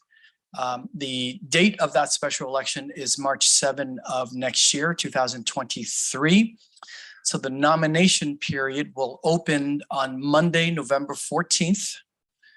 So again, nomination period opens Monday, November 14th, and the nomination period will run through Thursday, December 8th. So that's this November 14th through Thursday, December 8th. So anyone who is who would be an eligible candidate for the District 6 City Council seat, you want to get more information, please look at our city clerk's website or call the office at 805-385-7803. So again, city clerk's website or 805-385-7803. And a third time, that is for the special election to fill the vacancy for the District 6 council member seat. And the election date again up there is March 7, 2023. Next is this news bulletin about our Standard & Poor's credit rating. You want to speak on that? Go, Bishop. I'm sorry. Go ahead, Councilman Turan. Go back. Yes, my Yes. apologies on that. Thank you, Mr. City Manager. If you wouldn't mind just sharing, or maybe the city clerk's office can, just very quickly, what are the requirements for eligibility to run for office for District 6? Oh, well, very standard. So you have to be at least 18 years of age, and you have to be a registered voter, and you have to reside within the boundaries of District 6. And we have the district maps online as well. Great, thank you. Thank you. Mayor, Go. do we have an opportunity to announce the neighborhoods that are in that for people that don't know? Look on the map, please. Thank you. Okay. So next is our Standard & Poor's ratings. And we are making what I consider very steady and consistent progress. We've had, in the last 12 months, 5 great improvements across our various funds. And Standard & Poor's does look at all of the city's finances, including our pension liability. They study this for every agency that they rate. So they take all of that into account. And at some point, we'll be back at the council to talk about our pension obligations and discuss the how that is being managed over time, and to bring into that discussion a reminder of the Public Pension Reform Act that was passed and implemented back in 2013, and how that works out for us over time. But the key is, from my perspective, is that we have been and continue to be just making steady progress on our financial management. So I couldn't be more proud of the staff for putting in the hard work that provides these results. And also want to thank the council for keeping your focus on our long-term financial outlook. And those are the updates this time. And the credit rating too, just for the public, that gives us a better rate on when we borrow money, which is extremely important. Yes, in the future, when we need to borrow more money for various capital projects, it does help us Thank very you. much. Councilor Turan? Thank you. Thank you for those updates, Mr. City Manager. I'm not going to get into extended discussion on this, but related to this slide you have here and this announcement from Standard & Poor's, it was mentioned earlier regarding the California Auditor Report. At our last Finance and Governance Committee, I just wanted to share for the public that a member of the Wagon Wheel Neighborhood Council prior to last week's Finance and Governance Committee had asked about that same report. I spoke with our CFO about it. And at the end of our Finance and Governance Committee, I did request an update on closer to real-time update on our city's finances, since the California Auditor Report is focused on the 2021 fiscal year, which even 2 years ago was a very different Oxnard than we have today in the 22-23 fiscal year. And so the public can look toward that to get a little bit more updated information than is reflected in that report, which is delayed by a couple years. And coincidentally, I think the next day or the day after this had come out as well, which is really great to see. And I want to commend our staff, finance department, and the folks who are really looking out for the best interests and best financial interests of the residents of Oxnard. And I don't know if Standard & Poor's sells shirts, but I'll buy one for our executive staff if they sell them. So, yeah. Okay, thank you. Councilman Perla? I just like to piggyback on what Mr. Turan, Councilman Turan said. I shared some of this information at a recent neighborhood council meeting at Channel Islands. It was very well received. One of the issues that comes up, there's a lot of talk about the large amounts of pension obligation issue. And the pension obligation issue, Mr. City Manager, is not unique to the city of Oxnard. It's because of what happened with the Pension Reform Act of 2013, a little over 20 years ago. Is that correct? Yes, and also the performance of the CalPERS program who administers the pension program, their investment performance. And for my fellow council members and member of the public, the Standard & Poor's also indicated in the report the stability of the management and this political stability in the organization were significant in getting these higher ratings. It does matter. That's right. Thank you. Thank you. Any additional speakers? No. Mayor Zaragoza, are we on item F? So Mayor, I believe that concludes the city manager's report, and now we're moving on to item G. Item G, right. I just wanted to find out if we have any speakers. Okay, item G, the city council, and this is a time for our members of the city council to have any brief announcements that they might have on their activities, and also whether they want to place any items on the agenda, and we're limited to 3 minutes. Councilor Turan.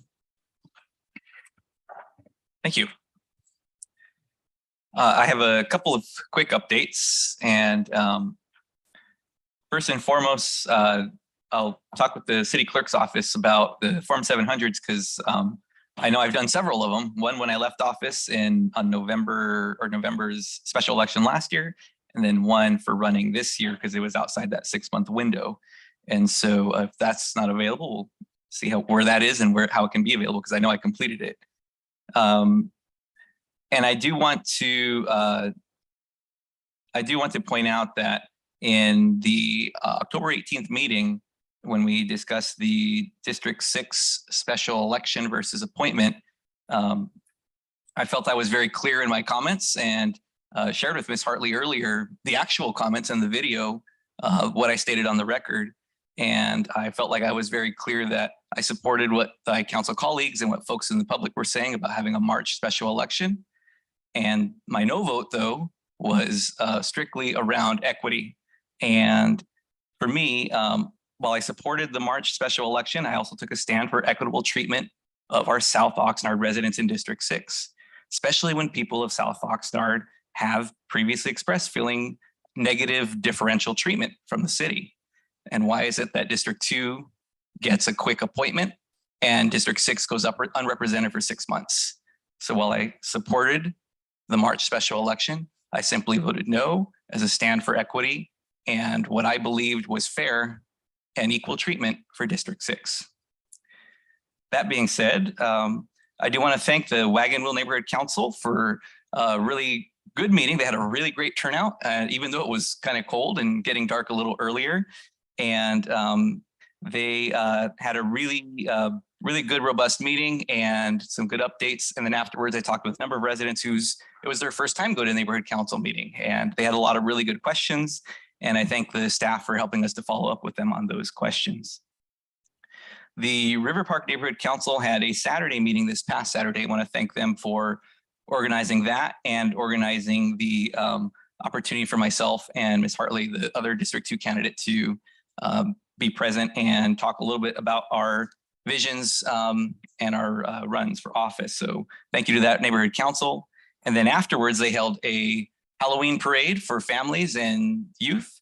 And that was great. I really appreciated the opportunity to be involved in that as well. And my wife and my kids came out and walked in the parade too. And it was a really great turnout. And I hope folks are able to see the pictures that ended up online. And for their first time out, looking at a soon to be hopefully post-COVID world, it was great to see everybody out and enjoying the morning and doing the Halloween parade with their costumes. So the last thing I will share is today is November 1st, 2022, and today is actually my grandmother's birthday.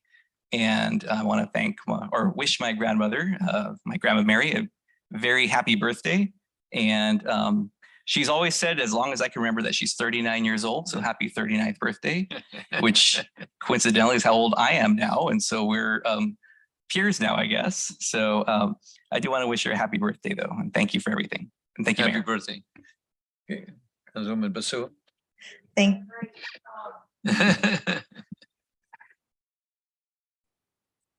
you. I really thought about whether or not I wanted to make a few comments on what I would like to call silly season. It's very disheartening to see our community kind of act in a way that, you know, the bad stuff comes out during election season, Form 700, things that really am not proud of our community. That happens. My daughter brought to my attention a few things that were being said about me on Nextdoor. All lies, by the way. I do not live with my mother. I haven't lived with her since I was 22. I do know what it feels like to, you know, be a young parent who is trying to raise their children in the south end of Oxnard, and the struggles that our families face are very real. So I do know that. And when my daughter brought this to my attention, you know, she says, "Mom, look what they're saying." And I looked at her and I said, "It's silly season." You know, that's what happens when you put yourself out there. Not everybody is going to like you. Not everybody is going to respect you. People are going to say mean things about you. And this is what we signed up for. So I would just like to remind everyone that at the end of the day, we are still here, at least public servants, to serve the community of Oxnard and to do the best that we can. We are not perfect. I'm not going to sit here and tell you we are perfect and that we know all the answers, and that the decisions that we make, at least I make, thinking they're the best for the community that I serve. And I hope people really remember that. Specifically, we're not perfect, not in any shape or form. And I would just like to remind people that we should really be kind to each other at all times. Thank you. Thank you, Councilman Perrella. I'd like to thank the speakers that come to these council meetings in person and via the internet. Since the last meeting, I've had an opportunity to attend the Channel Islands Neighborhood Council. This is for the neighborhood council organizations. This is an organization to be copied. They have got some real horsepower in the neighborhood. But one thing that they have done is they pull together and they stick together. They have a tremendous website. They got people that are technically not challenged, and they put together a good show. They also get in good speakers and put terrific information out, and they stick to their time frame. They're going to start at a certain time and they end at a certain time. They had the airport authority director made a presentation. They had the Ventura County Harbor Authority Director made a presentation. They had people from the Harbor Alliance announcing a toy drive that's coming up. And I hope we can put this on the neighborhood council. There's been an individual, last year, he put up 10 grand. If that group, anybody donates funds to this group, he'll match $10,000. This year, he's decided to match $12,000. Questions were specifically asked. Is the food donated simply to the harbor area, or does it go out of the city of Oxnard? The food stays in the city of Oxnard. This organization does a tremendous amount of work to get toys, food, money. They work with Food Share. They work with the fire department. They do a lot of good things. The Channel Islands Harbor Organization is a tremendous social group. It includes people from the county beach area and the city beach area. But it was a very good meeting. And I'm proud to be a member and represent that area, but I'm also proud that I can answer the questions that they asked. In walking the neighborhoods, I am seeing some things that bring concern to my mind. I'm seeing residents have taken upon themselves to cut back trees and do a very brutalizing job on the trees that are city property. I think we're going to have to address that sooner than later. And with respect to the comments that someone's child may see on the internet, and I agree completely with Mrs. Basua, Council Member Basua. Nobody wants to have anybody tell them what's on the internet. And it gets the stomach juices going. It gets all kinds of stuff going. And to be called basically a crook really got me going. I don't think I'm a crook. Somebody may think so I am. Prove it. Prove it. And the other part that goes on, when we are asked to represent the city of Oxnard, close to 250,000 people in front of the largest professional, profitable sports organization in the world, and to wear a shirt that represents them, I'll do it. There's a lot of things I'll do to help this city, and some I won't. But I'm not going to do anything to benefit myself. And I gave those things away. I did make a mistake. And I've now learned from a fellow council member that I should have given them away in a different method. Should have given them away to PAL so they could sell it a second time. But to be called a crook for that, I'd like to have somebody look inside of themselves, because if we want to start looking up and turning rocks, I have friends that are very eager to help me do that. Thank you. Thank you. Madrigal, Councilor Madrigal, and then we'll go to Mayor Pro Tem. Thank you very much. Over the last month or so, I've had the pleasure to see a lot of high school football. And one of the key things with it is, you do see great matchups, you do see sportsmanship or lack thereof. But at the end of the day, you end up realizing that they are high school kids. And that was never more evident than last Friday. My alma mater, my Channel Islands Raiders, finished off an 0-10 season. It was rough. But the thing I got most about the game was those players that were still committed as they were the first day, to me, spoke volumes about their character as not only football players, but as people. They finished off the season, strong. They never quit, even though the score wasn't anywhere close. They were still working as hard on the fourth quarter than they were at the beginning of the game. And for that, to me, that's more than anything else. I think they more so know the reason why they started playing football. So to them, kudos. Thank you, Mayor Pro Tem. Thank you, Mr. Mayor. Just a couple quick items. Last night was Halloween, and I'm sure everyone's aware of that. It was the first time in 2 years that we've given away candy in our neighborhood or our house. And on a side note, contrary to some of the stuff you might see on social media, I still do live in District 4. I still live in the same house that I lived in 2008 when I first got elected. So there's been no change there. But it was really nice to see a lot of my neighbors handing out candy. We got a lot of Wonderful people come through the neighborhood. Everyone that was there was polite. It was just phenomenal. And I think we probably averaged about 500 to 600 trick-or-treaters last night, and not a bad moment during the whole evening. So it's nice to see us as a city starting to get back into the open, starting to do things that we've done for many, many years and get back to some sense of normalcy. So to all the people that came to the Wilson neighborhood last night, thank you so much for sharing your night with us. And I hope you all had a wonderful time. So thank you, Mr. Mayor. Thank you. I also like to report one additional item. Go ahead. My apologies, council members. I forgot to address this. At the Channel Islands Neighborhood Council, the police chief was there with an assistant, and they talked about this. They took a lot of hard questions, but before the evening was over, he got basically a standing ovation for the work the police department's doing for that neighborhood. Thank you.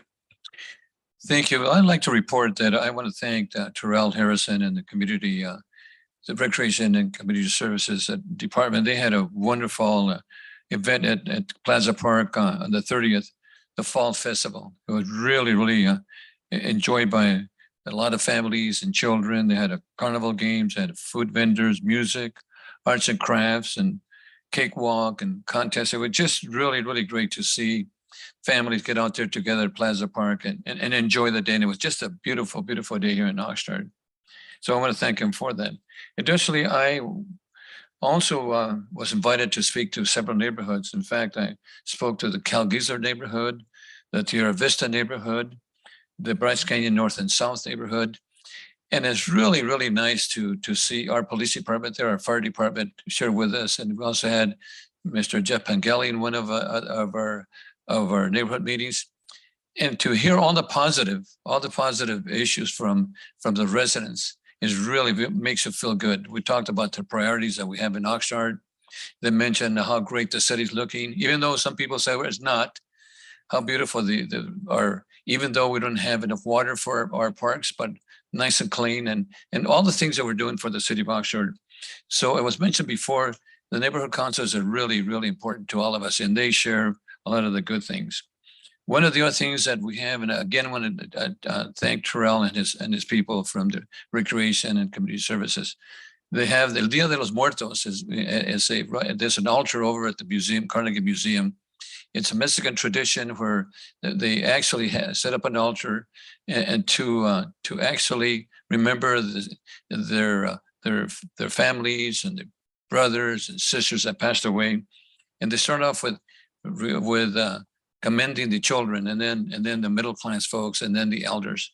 So it really, really nice altar that they put together, and it's right there at the Carnegie Museum off of C Street if you want to see that. One of the things too that I want to share with you that this coming Friday, Senator Limon from the state of California is going to be presenting a $1 million check for the Pell program between the cities of Santa Barbara and Oxnard, and she'll be presenting that here this coming Friday about 10:30, right here in front of City Hall, which is just fantastic. The Pell program has done an excellent job, for the community. I know that Terrell has been really involved with that. Our police department, our fire department, our staff, and we've had renowned boxers come out of the Pell program. We've had professionals come out of the Pell program, and that's just really fantastic to have Senator Limon give us $1 million coming down. So not only for that particular, but we have over at the Vanguard building, they brought in another $7.5 million. Also over at the Nyland Center, another $5.5 million to the city of Oxnard. And so I think those kind of things are really things that are really, really important too. Very positive, very positive. And every time she's from Santa Barbara, she's from Santa Maria, every time she comes to Oxnard, she just loves it here and how pleasant it is to come to the city of Oxnard. I just wanted to share that. So with that in mind, that is my report. And of course, I have a lot of other things but we don't have enough time for that. Our next item is this is items not in the agenda. We have items 1 to 7, and we have some public speakers on that item. And I'd like to start off with Douglas Partello. You have J1 through 7. Douglas, you want to speak on which item? On 7. On 7, go ahead. Yeah, good evening again, everyone. Mhm. The one thing I'd like to speak about the whistleblower program tonight is that to limit the ability of this whistleblower program to look at certain aspects of possible fraud, abuse, to just financial. It seems like the whistleblower program had a broader scope, and to limit it to just looking at financial is something I think you have to really carefully consider, because there are other types of abuse that can go on, and just to make sure that those that might, feel as though they're suffering from other types of abuse that aren't directly related to the financial issues, that we keep that scope broad in that sense for the whistleblower program and just not limit it to financial. I think that's going to be extremely important for workers to know that if they do have concerns, maybe, any kind of harassment or anything of that nature that's not of a, financial, that we don't limit the scope just to financial. So that's all I have to say. Thank you. Thank you. We also have Pat Brown. This is on J6.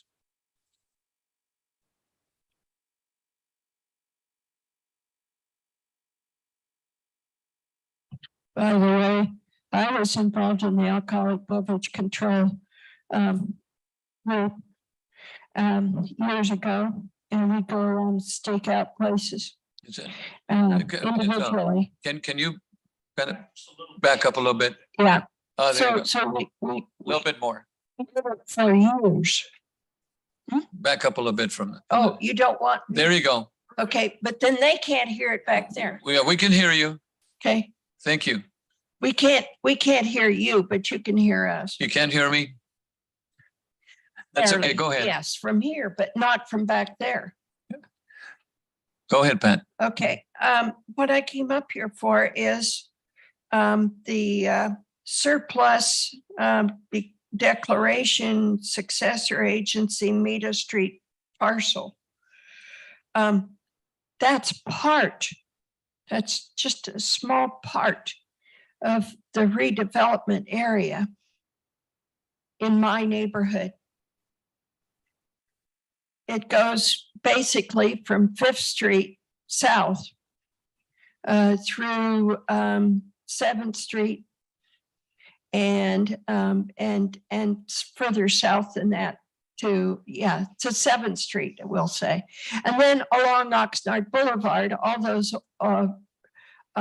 used car lots that aren't there anymore. On the same side of Oxnard Boulevard there as the Meta Street. That's going to be having to be redeveloped as well. And so we've got a lot to work on. And I've been through this before a number of times, so this is nothing new to me. But it's the way it's handled and the relationship between me and the residents and me and the people that are in charge of all the construction and the plans and so forth, the development are critical for a operation that ends up being a big success. It takes work, and it takes a lot of thinking and working ahead of schedule. So I am here as usual, been through this, been through all the apartment complexes in my neighborhood, including the one at the 5 Points intersection. So I'm available. Thank you. For any conversation, any problems, any discussion. Thank you. Thank you. Madam Clerk, any other speakers on this item? Mayor Zaragoza, there's no additional speakers virtually or in person, but Okay. however, I see that Mayor Pro Tem Right, McDonald I has see. his hand up. Pro Tem. Thank you, Mr. Mayor. Just real quickly on item J7. I know at one time we would get kind of an executive summary of the activities on the whistleblower hotline, and I haven't seen one in quite a while, so I don't know if we're still seeing any activity on it or what have you, but just in regards to that, and I'll support the item. I don't have a problem with that, but I'd like to see some sort of an executive summary periodically to let us know the activity. And I know that items that may not be in the purview of that program that are reported to them usually get doled out to other agencies that might be interested in it. So it's not like they just turn a blind eye to it. But again, I'd like to see some sort of an executive summary in the future. Mr. Klima? Yep. Mayor Pro Tem, first of all, so the Finance and Governance Committee gets an update every 6 months on the activity in the whistleblower line. I believe that they are coming, that the next report will be in December. I need to double check that, but I can also certainly provide copies of those reports and past reports to the council.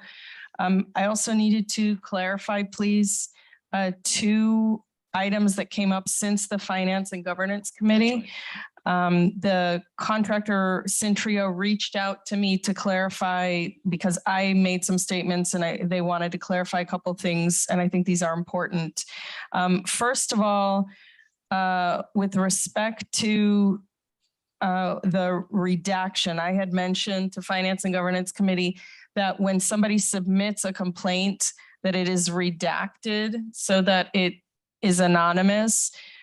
They've since explained to me that they are not redacting anything. They provide a warning to the reporter not to include any information in their report that would identify them if they want to remain anonymous. However, if they include their name or any contact details in the report, it's because they've chosen to do so, and Centrio does not remove those details. And then secondly, with respect to if, for example, I'm going to be one of the reviewers of the claims, I'm going to be one of the people with access to see which claims come in. And if, for example, the complaint is against me, somebody reports something against me, I had said I would not be able to see it. And in that case, they corrected me and said in their system, they have a sensitive report feature that allows the person submitting the report to alert the system if someone specifically or if anyone in a department is implicated. And so if they click off, you know, this is about the city manager's office, then the city manager's office will not be able to see it. However, that is up to the reporter. If the reporter does not make that selection, then we will be able to see it. And all that information is confidential too, by the way, right? Well, the information, it's not confidential. It's whatever information Well, I they mean, for provide. the person reporting The non-anonymity. Yes. It's whether they provide their information or not. They are warned not to provide their contact information, but if they choose to provide their name, their Then contact information, then it is not anonymous. Then it's available. That is their choice. Okay, thank you, Councilman Perrella. May I ask a question on that? With respect to past history, years ago, there were restrictions on deeds and the restrictions were not put in very big letters. What you have just discussed, is that in very big letters, bold-faced, that somebody cannot miss it? And being that there's a large Spanish-speaking or other language, is it in multiple languages? Because a person I could see making a mistake they didn't understand, and all of a sudden, boom, they get surprised. Are we protecting ourselves and the people that are whistleblowing? As a council member, if this contract is approved tonight, we will be building this system with them. And I will request that this will be translated to Spanish and also that those warnings are placed in large, bold letters. Excellent, excellent. Any Councilman Turan? Thank you. And just to address what Mr. Partello had brought up and then Mayor Pro Tem had alluded to, is regarding the reporting of any issues or concerns that are not fiscally related.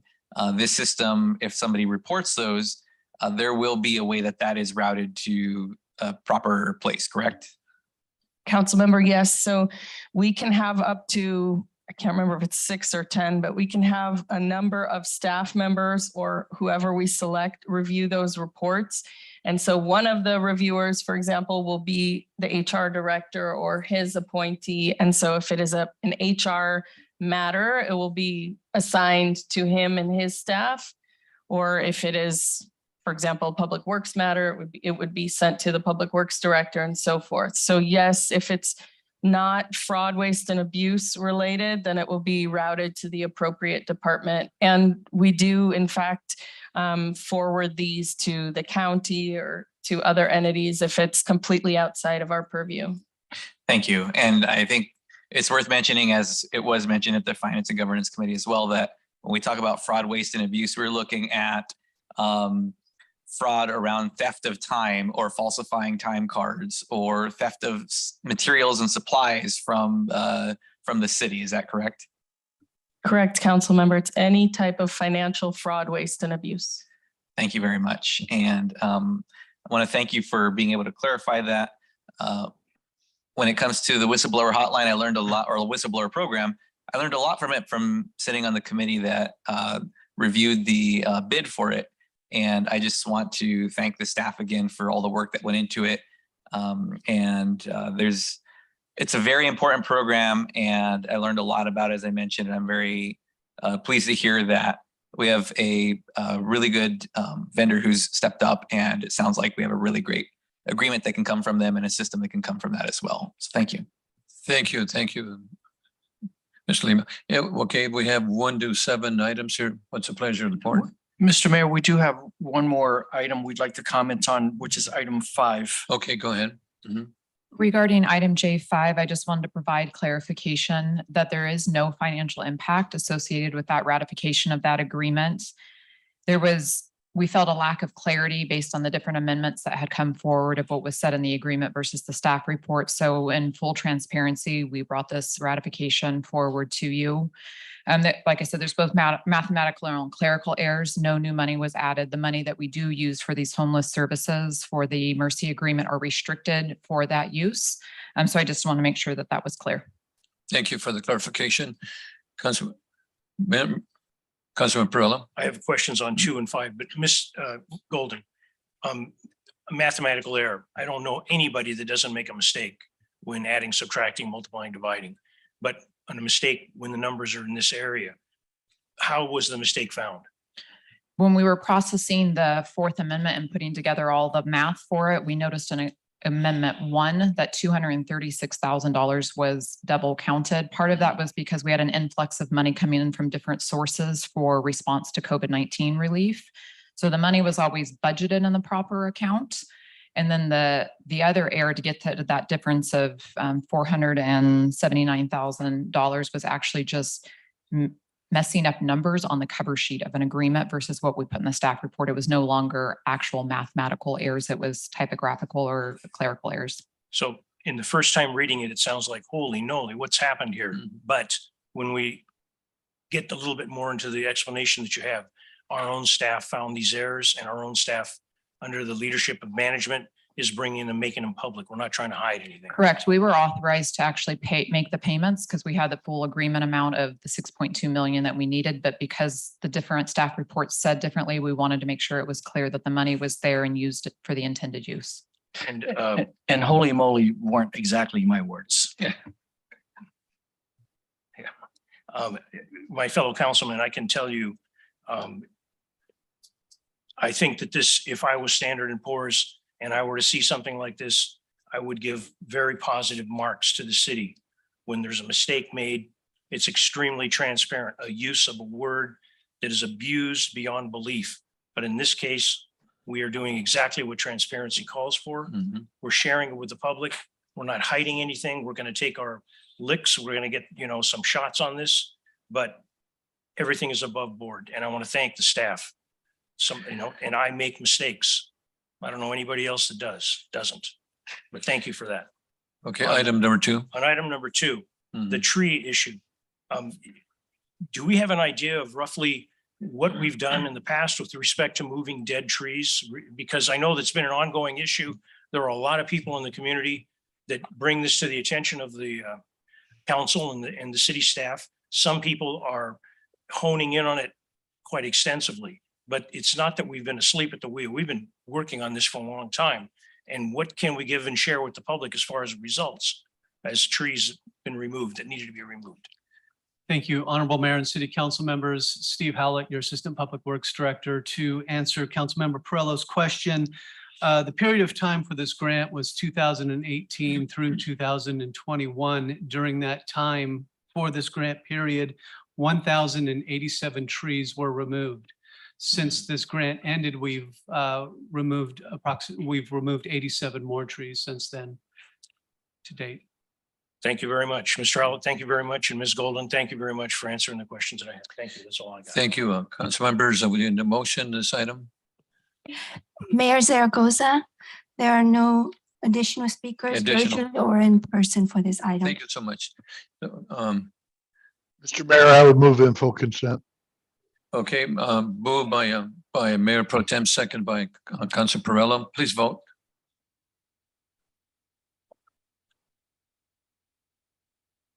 Councilmember Turan, Yes. Councilmember Basua, Aye. Mayor Zaragoza, Aye. Mayor Pro Tem McDonald, Aye. Councilmember Madrigal, Aye. Councilmember Perillo. Yes. Thank you. Motion carries 6-0. Mr. Mayor, Yes, sir. item J6 is, in addition to the council, a successor agency item. So could we have another vote on the successor agency? Okay, for item number 6, do we need a motion for the successor agency? I'll move the recommended action. Okay, first by Councilman Turan, second by Councilman Basua. Please vote on item 6 for the successor agency.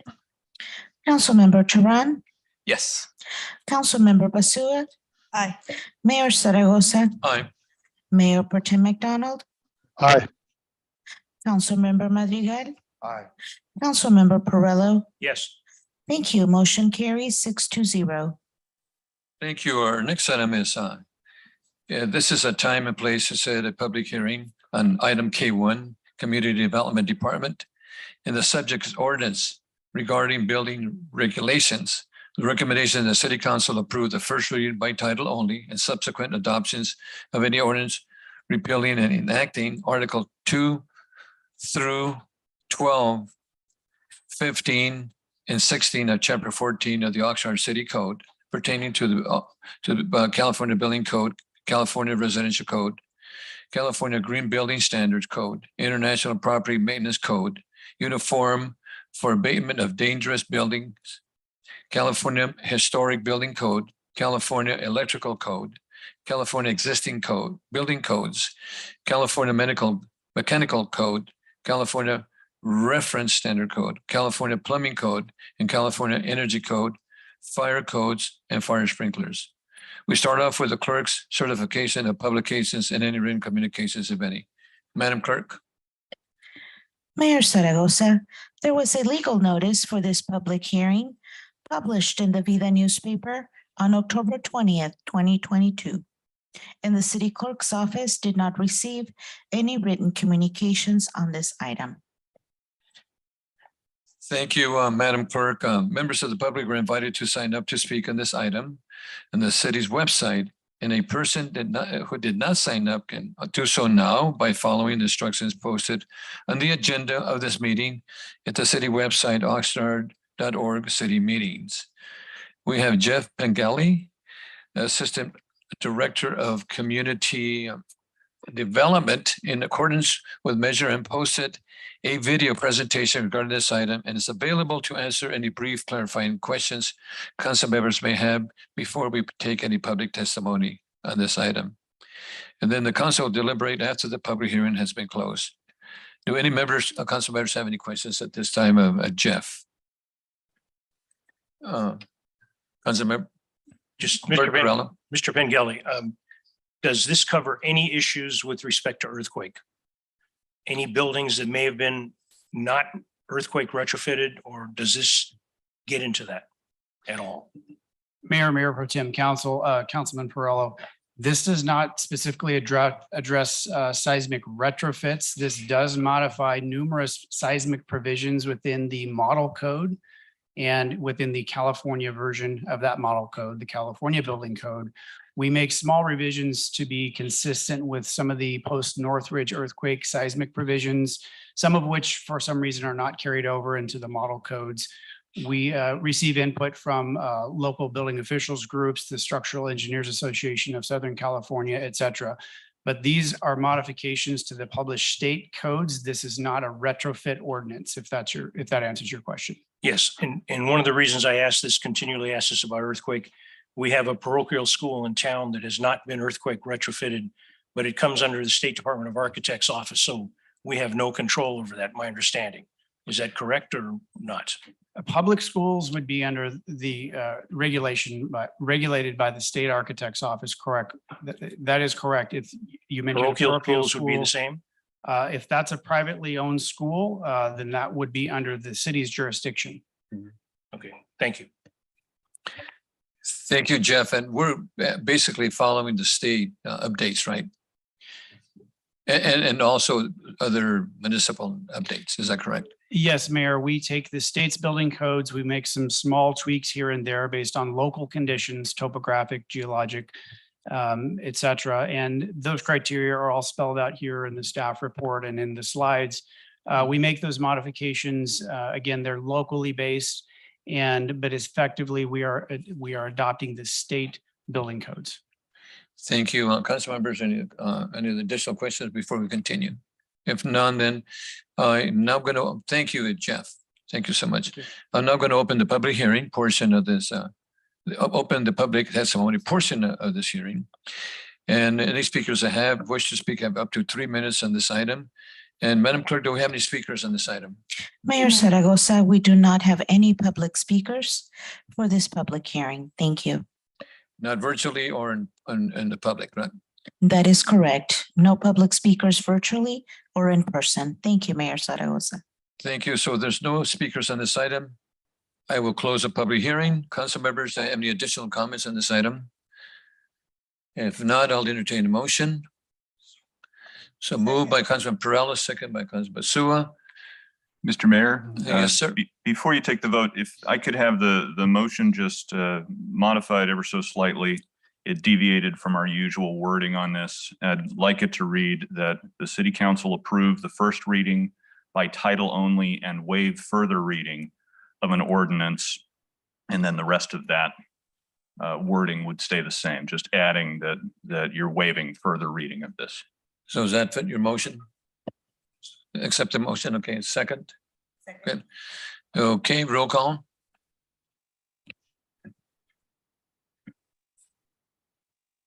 Mayor Pro Tem McDonald, Aye.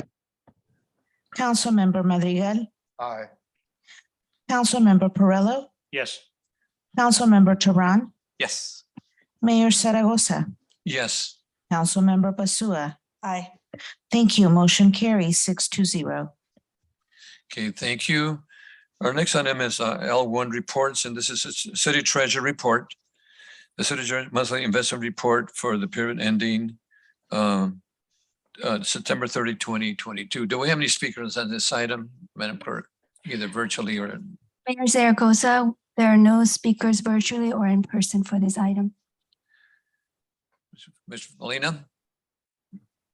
Mr. Mayor, does anyone Any have any questions, Mr. questions? Molina? Because we did put up the agenda item and the recording. I'm open to any questions you may have. I'll try to answer them. Any questions for city treasurer at all? And one statement, I do know there's only 30 days in September, not 31. Thank you, sir. Thank you for that. Okay, so then this is a receive and file. Thank you. Thank you so much. Thank you very much. Okay, item number 2, L2. This is a purchase and financing of 2 fire engines. And the recommendation is the city council, 1, approve and authorize the execution of the purchase order with South Coast Emergency Fire Equipment for the purchase of 2 fire engines. And 2, adopt a resolution approving and authorizing the execution of equipment schedule number 26 to agreement A 7667 master equipment lease purchase agreement with Bank of America Public Capital Corporation in the amount of $2.1 million to reimburse the city for the purchase of 2 fire engines and authorizing the execution and delivery of other documents required in connection therein, and authorizing and taking all other actions necessary for consummation of the transaction contemplated by this resolution. And again, this was passed by the Community Service, Public Service, Housing Development Committee by 4-0. And we do have a live presentation. Betsy George. Yes, thank you, Mayor Zaragoza, and City Council. Betsy George, Chief Financial Officer. And I did want to point out, we put it at the bottom of the report versus the top of the report, but this also went to the Finance and Governance Committee and was voted 3-0 there. So the purchase of the equipment went to the Safety Committee, and then the financing went to the Finance and Governance Committee. Thank you so much. This is a joint item between myself and Chief Hamilton. And we have NHA, our favorite finance team here to do a live presentation. Okay. Good evening, Mayor Zaragoza, council members, and members of the public. I hope you all can hear me. Yes. Excellent. I'm going to share my screen here, so bear with me a moment, please. Okay. There, I've started sharing my screen. My name is Christian Sprunger. I'm an Assistant Vice President with NHA Advisors. We're the city's municipal financial advisor. Tonight, I'll be speaking with you about the authorization to purchase and finance 2 fire engines. The recommendation before you tonight is twofold, as you read, Mr. Mayor. The first is that the City Council approve the purchase of the 2 engines, and the second part of the recommendation is that the City Council approve the financing to reimburse the city for the purchase cost. The not to exceed amount identified in the resolutions is $2.1 million. To provide a little bit of background on the need for the vehicles, the city's fire department continues to improve and modernize its fleet. The city purchased 3 engines back in spring of this year, and expected delivery on those 3 engines is spring of 2024. The current vehicle need is for 2 Pierce Arrow pumper trucks. These 2 trucks will replace older current engines E63 and E85, both of which will be moved to reserve status once the new engines are delivered. You can see pictures of those 2 current engines on the right there.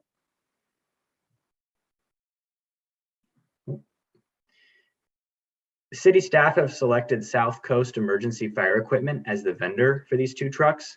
In addition, city staff have implemented a strategy to reduce the purchase cost of the vehicles. First, city staff are accelerating the purchase of the vehicles to avoid a 7% cost increase that's implemented by the manufacturer this week. The result, this 7% cost increase would result in a purchase price that's $145,000 higher than the current purchase price. The second strategy is that city staff are prepaying for the vehicles to secure a $78,000 reduction in the purchase price.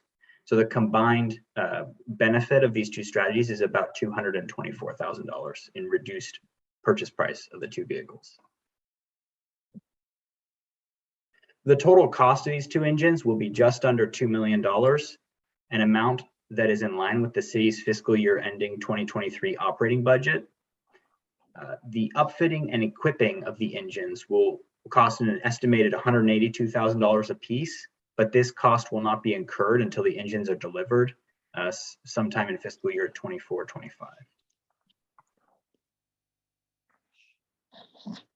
With respect to the financing of the engines, the city has an existing master equipment lease purchase agreement with Bank of America. City staff plan to utilize that agreement to reimburse the city for the purchase of the 2 engines. The current agreement, the master agreement with Bank of America, has been in place since 2014. It's been used several times throughout the years. Most recently, it was used this spring to purchase those 3 fire engines.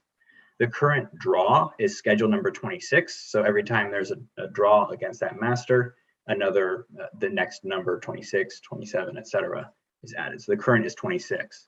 It will have a 10-year term. The final payment will be in June of 2032. As I mentioned earlier, we expect the amount to be just over $2 million. For the benefit of those listening, equipment schedule number 26 is called an equipment lease due to the terminology of this form of municipal financing. But unlike, say, a car lease, where the car would return to the dealer at the end of the lease, these 2 fire trucks will be owned by the city once the lease is paid off in 10 years. Finally, Bank of America provided a locked fixed 10-year interest rate of 3.694%. Assuming that the equipment lease is completed on schedule, the rate will not change between now and 2032, so that's fixed. And the equipment lease will require annual debt service payments of $256,000 per year. I'd like to summarize the 4 documents before you tonight. First, we have the authorizing resolution. This provides authority to city staff to enter into the equipment lease, and it identifies the not to exceed amount of $2.1 million.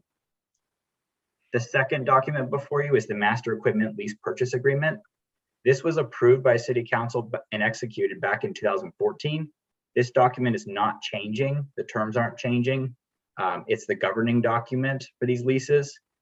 But it's been included in the packet since it outlines the ways in which these additional leases are added each time. The third document before you is the equipment schedule number 26. So this is the document that identifies the specific terms related to the financing of these 2 fire engines. So it identifies the amortization, repayment schedule, the prepayment option, the interest rate, things like that. And then the fourth document is the escrow and account control agreement. This governs the relationship between the city and Computer Shared Trust Company, which is the city's escrow agent. It outlines the process by which the city withdraws the money to reimburse the city for the purchase of the engines. With regard to timing, as Betsy mentioned, the item went before Finance and Governance on October 11th, and it also went before the Public Safety Committee on October 11th. Following tonight's meeting, pending your approval, we would expect to close and fund the lease in mid-November. And with that, I will stop screen sharing and take any questions. Thank you, Christian. I personally want to thank our finance department and also our chief Hamilton we're saving $250,000, and locking that interest rate at 3.69 for the rest of the term is just tremendous, because the interest rate right now is just skyrocketing all over the place, but Chief, Hamilton, I just want to thank you for the good work that you're doing. And you might want to share a little bit about the life of those fire trucks that you mentioned before to the committee, that I think is important that we replace those trucks, and make sure that they run safely for the safety of our residents here in Oxnard. Thank you, Mayor. Yeah, and as you would have seen in the staff report, these vehicles are actually overdue for replacement. We like to put them into reserve status after around 12 years of service. And the vehicles we're talking about this evening likely won't be delivered to the city till sometime in 2025. So they will be a little bit overdue, but thankfully our fleet services division do a great job of taking care of those vehicles. So I'm confident they'll be fine. And then even once we get those new engines, the existing engines that we have some will be put into reserve status, and we'll be retiring out some of our reserve apparatus that have now hit their 25-year service life. Thank you so much.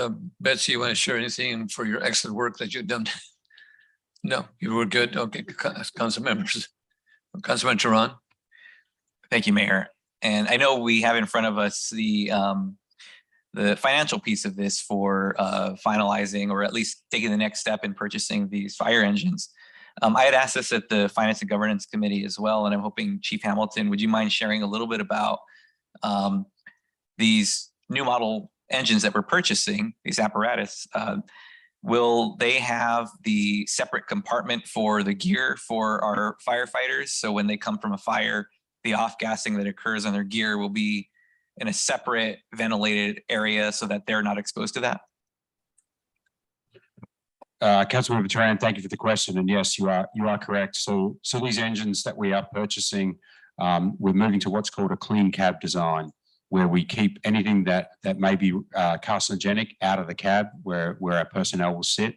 So not only does that include our personal protective equipment that gets soiled during the course of fighting a fire, but also self-contained breathing apparatus. We used to actually have those mounted into the seats so that our folks can move faster, but we figured out that that's not good for the health of our personnel. That clean cab design did add something of an expense to these engines, but ultimately I felt like it was an expense worth making, both because I feel like it's the right thing to do by our personnel, but also economically, cancer being a presumption for firefighters. Obviously, wherever we can reduce incidence of cancer, it's only going to help contain our workers' compensation costs as well.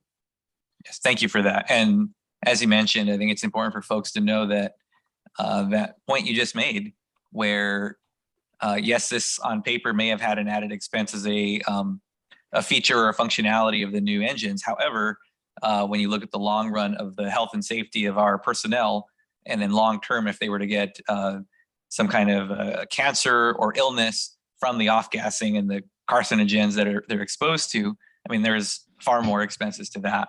But in the end, I mean, there's dollars and cents you can break it down to, but we're talking about the lives of our personnel here, and we certainly want them to be healthy and well in their service to our city. Thank you. You're welcome. Thank you. Thank you. And thank you, Chief. Again, it's extremely important what you mentioned about, we've had some cases where some of our firefighters have had cancer as a result of and now with the clean cab, that's really going to help us tremendously. Thank you, sir. Okay, Mayor Pro Tem. Thank you, Mr. Mayor. Just listening to the presentation and watching it, I noticed that Chief Hamilton appears to be sporting a mustache in honor of November. I'm wondering if I'm getting that right. And it is a cancer awareness effort. So thank you to the firefighters. Thank you so much. And Christian, thank you so much for your presentation, like always. Thank you. So we need a Mayor, Councilmember. Mayor Zaragoza, Yes, ma'am. there are no speakers virtually or in person for this item. Thank you. Councilor I would move the recommended action. Okay. I just have two questions. If I can piggyback on Councilman Turan's question. This report was put together by the fire department. I think, Chief, it's worth repeating the line in the report, if I can. I'm taking it directly out of the report. As cancer is the leading cause of firefighters' deaths, the department is dedicated to taking cancer prevention measures in the design of future apparatus, stations, and personal protective equipment. Firefighting is a job that people look for, but there is no pleasure in finding out that a firefighter served his full term of working career in the job, got sick, and didn't last much into his retirement. And I appreciate everything you're doing to try to protect the people that work for you.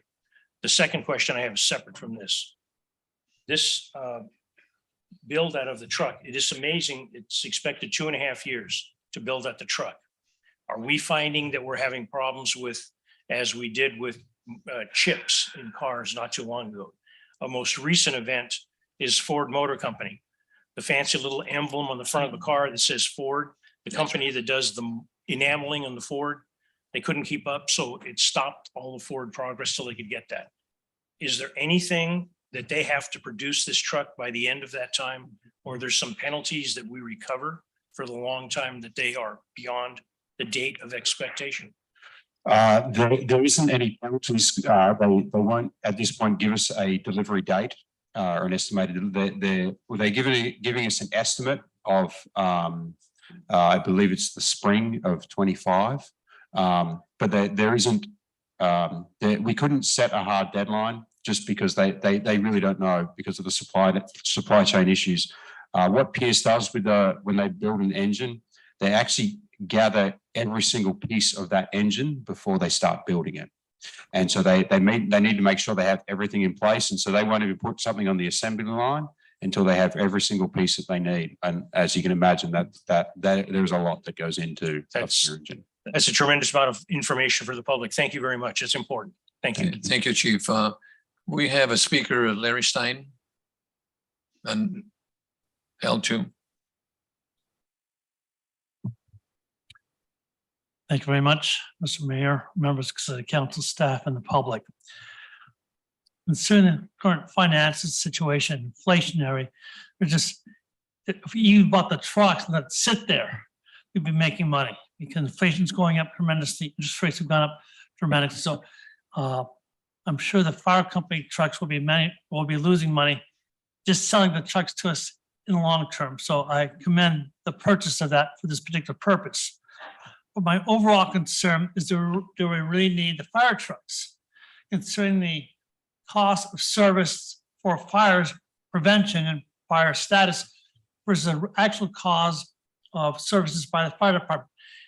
It's my understanding between 70 to 80% of the cost of service of the fire department is for ALS and BLS, advanced life support and basic life support. It's my understanding the records we might respond to fires, maybe 2 fires a day at the most out of the 8 fire stations. So my overall concern strategy is because the city attorney's office, as you recall, sir, I had made mistakes in the contracts this year. So the city fire department could not provide LS and BLS service for the next 10 years. To what extent that can be corrected, I don't know. It's the city attorney's office making these mistakes. But the bottom line is we have a large amount of calls for service for ALS and BLS services to really need $1 million fire truck to do this. We need to spend $2 million in fire trucks to respond to ALS and BLS services.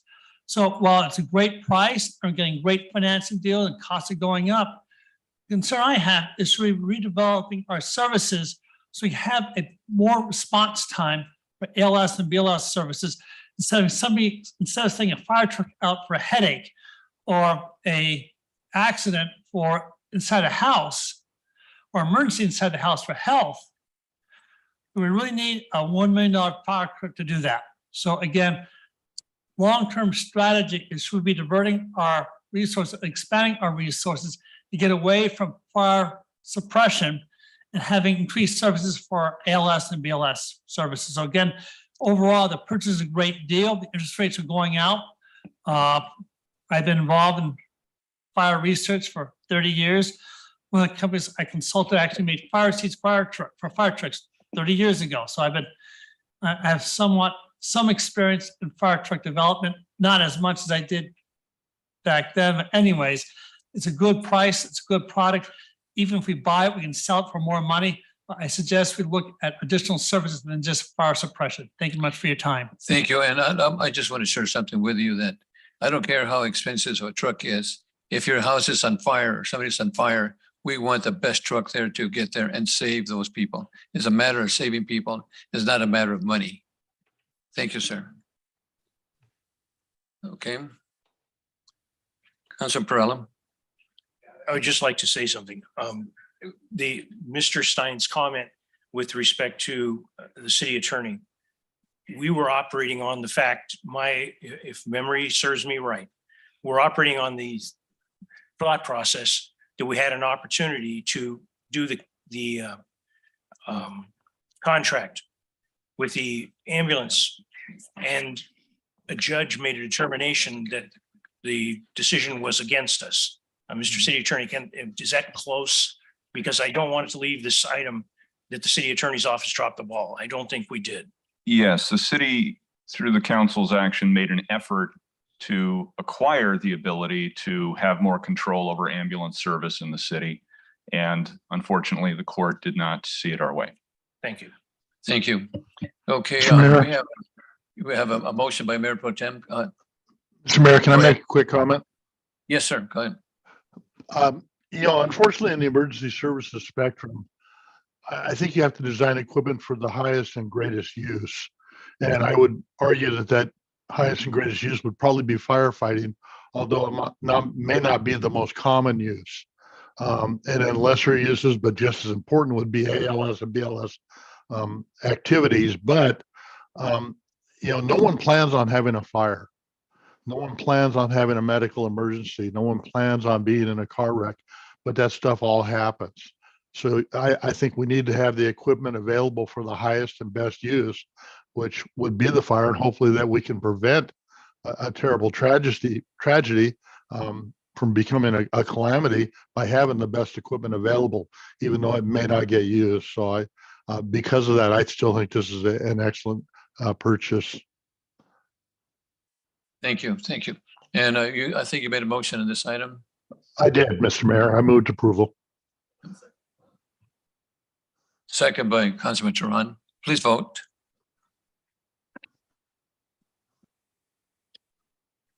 Councilmember Madrigal, Aye. Mayor Pro Tem McDonald, Aye. Councilmember Turan, Yes. Councilmember Perillo, Yes. Mayor Zaragoza, Yes. Councilmember Basua. Aye. Thank you. Motion carries 6-0. Thank you. Our next item is item L3. This is City Attorney Department, subject urgency ordinance amending Chapter 22, Article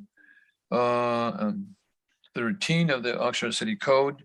And the recommendation is the City Council introduce for the first reading by title only and adopt an urgency ordinance pursuant to Government Code Section 36937B, amending certain sections of Article 13, Chapter 22 of the Oxnard City Code and implementing water conservation measures.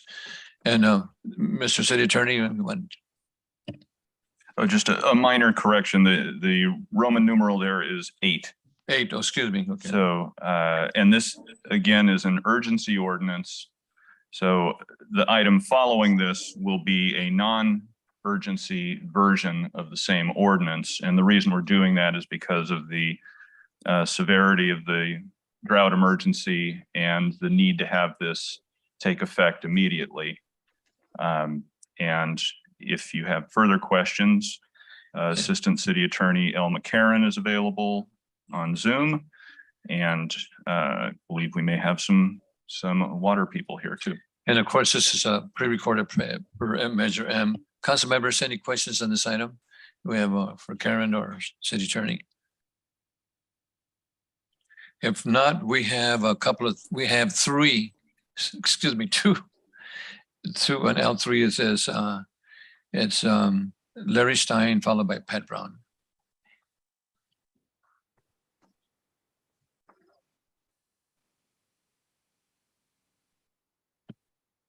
Good evening, Mr. Mayor, members of City Council staff. The concern I have with wastewater is the fact that we've had problems overall in the infrastructure. You may be aware of the fact that we have a lot of sewer water. And the sewer water. Mr. Stein, excuse me. This item is about not with the wastewater facility. This item is regarding the drought and people wasting water. I just want to clarify that for you. Thank you. Again, the issue here is the fact we have wastewater that's not probably being treated because the sewer pipes have not grown with the community. We have diameters of certain waste pipes of 13 inches, and these are being flooded because of the large amount of construction taking place in the last 15 years. I'm very concerned with the fact that the wastewater is such the fact that we're not processing it. We can't process it, and additional work has to be done because the pipes are too small, and future development is going to make the water even worse. We're talking about the actual water for our irrigation, and we're talking about water for our watering. And part of our watering bill is the fact that when we irrigate our house, the bill itself is a portion of water that we import.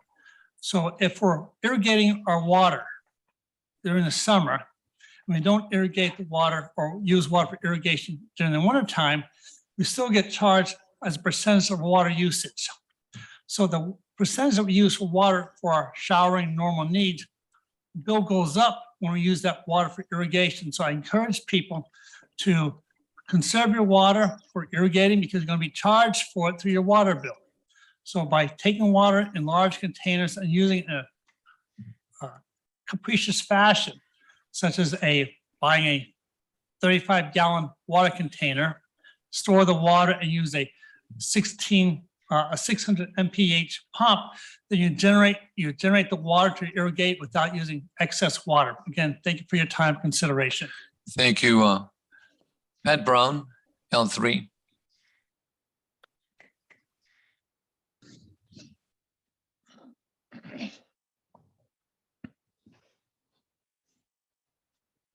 Too bad we can't have a contest. And the person who has used the least amount of water could win a prize of some sort. We could make a big deal out of it. I see people in my neighborhood using water to water their plants outside all the time. And they don't pay any attention to what day of the week it is or how much they're using or anything. It's disgusting. I haven't watered any of my bushes. I have great, big, huge bushes, lots of them. And I haven't watered them in the last couple of months. And I can tell they're starting to die. Just a little at a time. Just enough to try to tease me to go out and water them, you know? And I'm just praying for rain. We're not getting it. I think we need another rainstorm like we had around New Year's. We need another one of those right now. But, you know, having grown up on a farm with lots of orchards and on a slope so that we got the water was delivered to all the trees and everything. I just can't imagine us going much longer without water. I mean, I even will in order to have cold water, I will take a cup and fill it up in the sink, and then I will take it and put it in the refrigerator to cool it off instead of waiting for the water to cool in the pipes. I just go ahead and put it in the refrigerator and leave it there for a few hours, and it cools off nicely. Actually, it gets cooler than it would be just right out of the tap. But we've got to have some challenges. We've got to have some ideas. Who's got the longest list of things that they can do to cut the usage of water? You know, who could do this? You know, and you have a long list of items. See who's got the longest list. We got to do something. Got to do something about it because people are getting really, I'm not going to say the word, they're getting really angry about it. And so I just don't say anything to them in my neighborhood. I just don't say anything when I know they're using too much water and they're not using it on the days they're supposed to use it. They're not. They use it when they feel like it. And I don't. Thank you, Pat. I think a lot of other neighborhoods are probably going through the same problem as I am. Thank you. Thank you. Okay, council members, we need a motion this item. Mayor Zaragoza, there are no additional speakers virtually or in person for this item. Thank you. And we got a motion by Councilor Basua, second by Councilor Turan. And you want to share? Discussion. Yeah. Go ahead. Thank you. So I'll second that. Thank you. Just a quick question. I don't know if maybe our water folks or someone else would be appropriate for this. Looking at the item in front of us and looking at the fines that are outlined in that, I've had a number of conversations with folks throughout District 2. There have been a number of conversations in River Park specifically where there are concerns about folks who are doing their part to reduce water usage, but then feeling upset or that things are unequal because there are people elsewhere in the neighborhood, some of them nearby, who apparently are not doing the same level of effort when they have lush green turf. So I'm just wondering if we have how these types of concerns relate to what we have in front of us here, as far as investigation or fines from our code folks, or how our water folks would be able to ascertain if water usage is excessive. Good evening again, Michael Wolf, Director of Public Works. So that's actually the essence of this emergency ordinance, and then will be the regular ordinance next. we wanted to make sure that we had in place as soon as possible the abilities for these fines. Because of those things, we are seeing some fairness kind of conversations and wanted to make sure we had the ability to not only have, we have a very robust informational process where some people may be just ignorant to the fact of what's going on for whatever reason. And so we take that softer approach initially, but we're finding now as we're getting deeper into the drought and a little more restrictions, we're seeing that some folks may just be ignoring it on purpose. And so this emergency ordinance allows us to take those extra steps that we don't currently have right now for the kind of carrot and stick conversation. And part of that will allow us to actually assess fines, and the fines are actually defined in the staff report, but from $100 all the way up to a violation of a fifth violation of 700. And part of that allows us to have that different conversation with somebody who isn't following the process that's informational first. I think right now we're currently up to about 450 initial notifications. And from there, we're at about 40-ish second notices, and we're actually giving third notices now, which would then lead into the fines. And so we're seeing this process sort of escalate as we get deeper into the drought. I will also say that one of the things that we've been able to do with the assistance from some of our regional partners, and that's Cayugas and Met, is we're bringing on board and have on board now monitors, water monitors, anybody wasting water, and they'll be able to provide our staff some support and notices. They'll be out on nights and weekends, so we'll actually be able to provide a little better oversight with that as we bring these monitors on board. We also have a temp staff members doing that as well. Thank you, Mr. Wolf. And just to kind of round out that portion of the discussion, my go-to for myself, and I would hope of other residents, would be if a neighbor is watering on days where it's not identified, or they're using water to clean hardscape or something along those lines in a way that's not allowed. Communication with neighbors goes a long way. I think that's something a lot of folks feel is missing in this day and age. I feel like I have great communication with my neighbors. It is a difficult conversation to have, to say, hey, just FYI, because we're in the drought, there are state restrictions and restrictions we have here for XYZ. And so that would be my go-to is, talk to your neighbor. If folks aren't comfortable doing that, or they choose not to, that's totally their prerogative. But I'm wondering what are resources that residents can have if they wish to report what they suspect is water abuse or water wasting or anything along those lines. I knew that question was coming, so I got my phone, because last time I didn't have good neighbors. I know the phone number. But yeah, we obviously want to be out there all the time from staff to do that information and that outreach, but we can't be everywhere. And so we provide the water waste hotline, and I'll give that number again, 805-385-3905. Call that number anonymously or give information however much you want to give, and we'll be able to have that conversation with that customer of ours, so that you can avoid that difficult conversation if necessary from neighbor to neighbor if you want to. Thank you. And can you say the number one more time, Mr. Wolf? It's 805-385-3905. Thank you. Appreciate it. Thank you. Councilor Basua. Thank you. I have a question. What about our neighbors that are washing their 5 vehicles?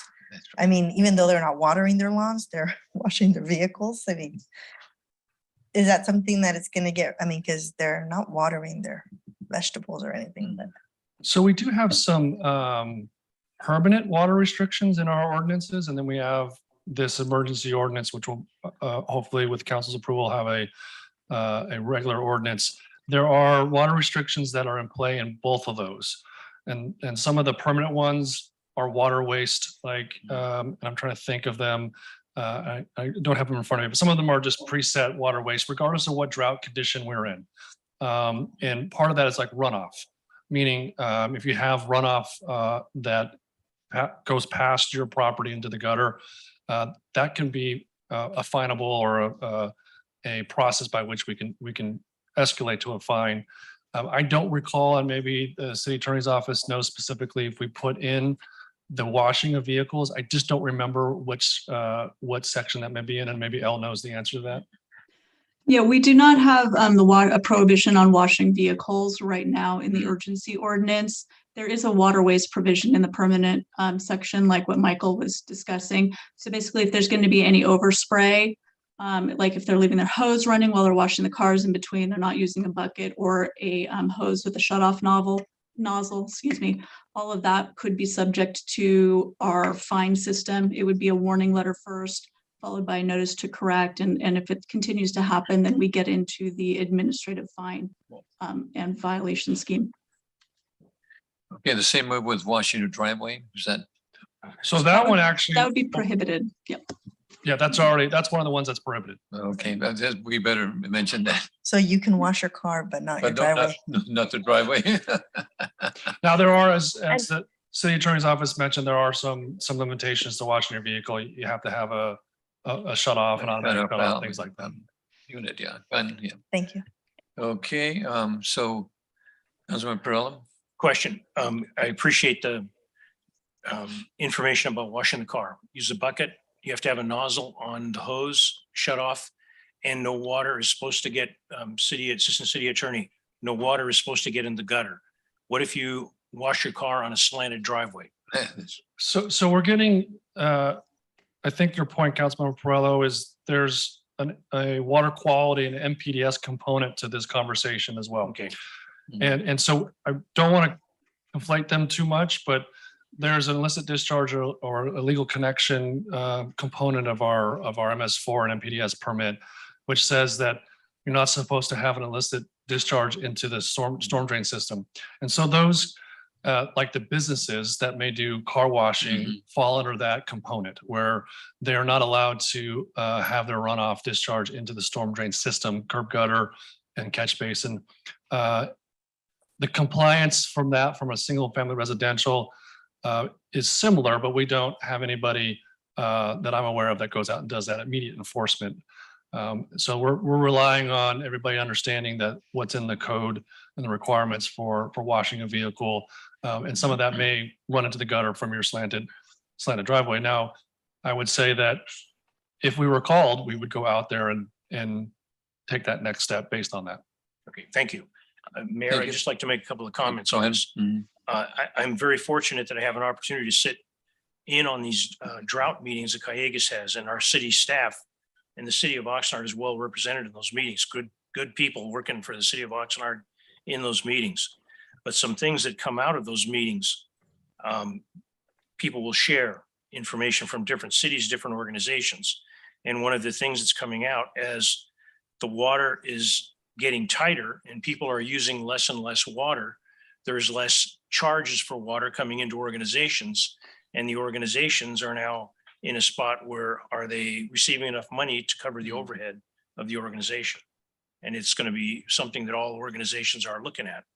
The second one is being Oxnard is a flat city. The less water that we use and the less water that would be used internally in a home going into the sewer.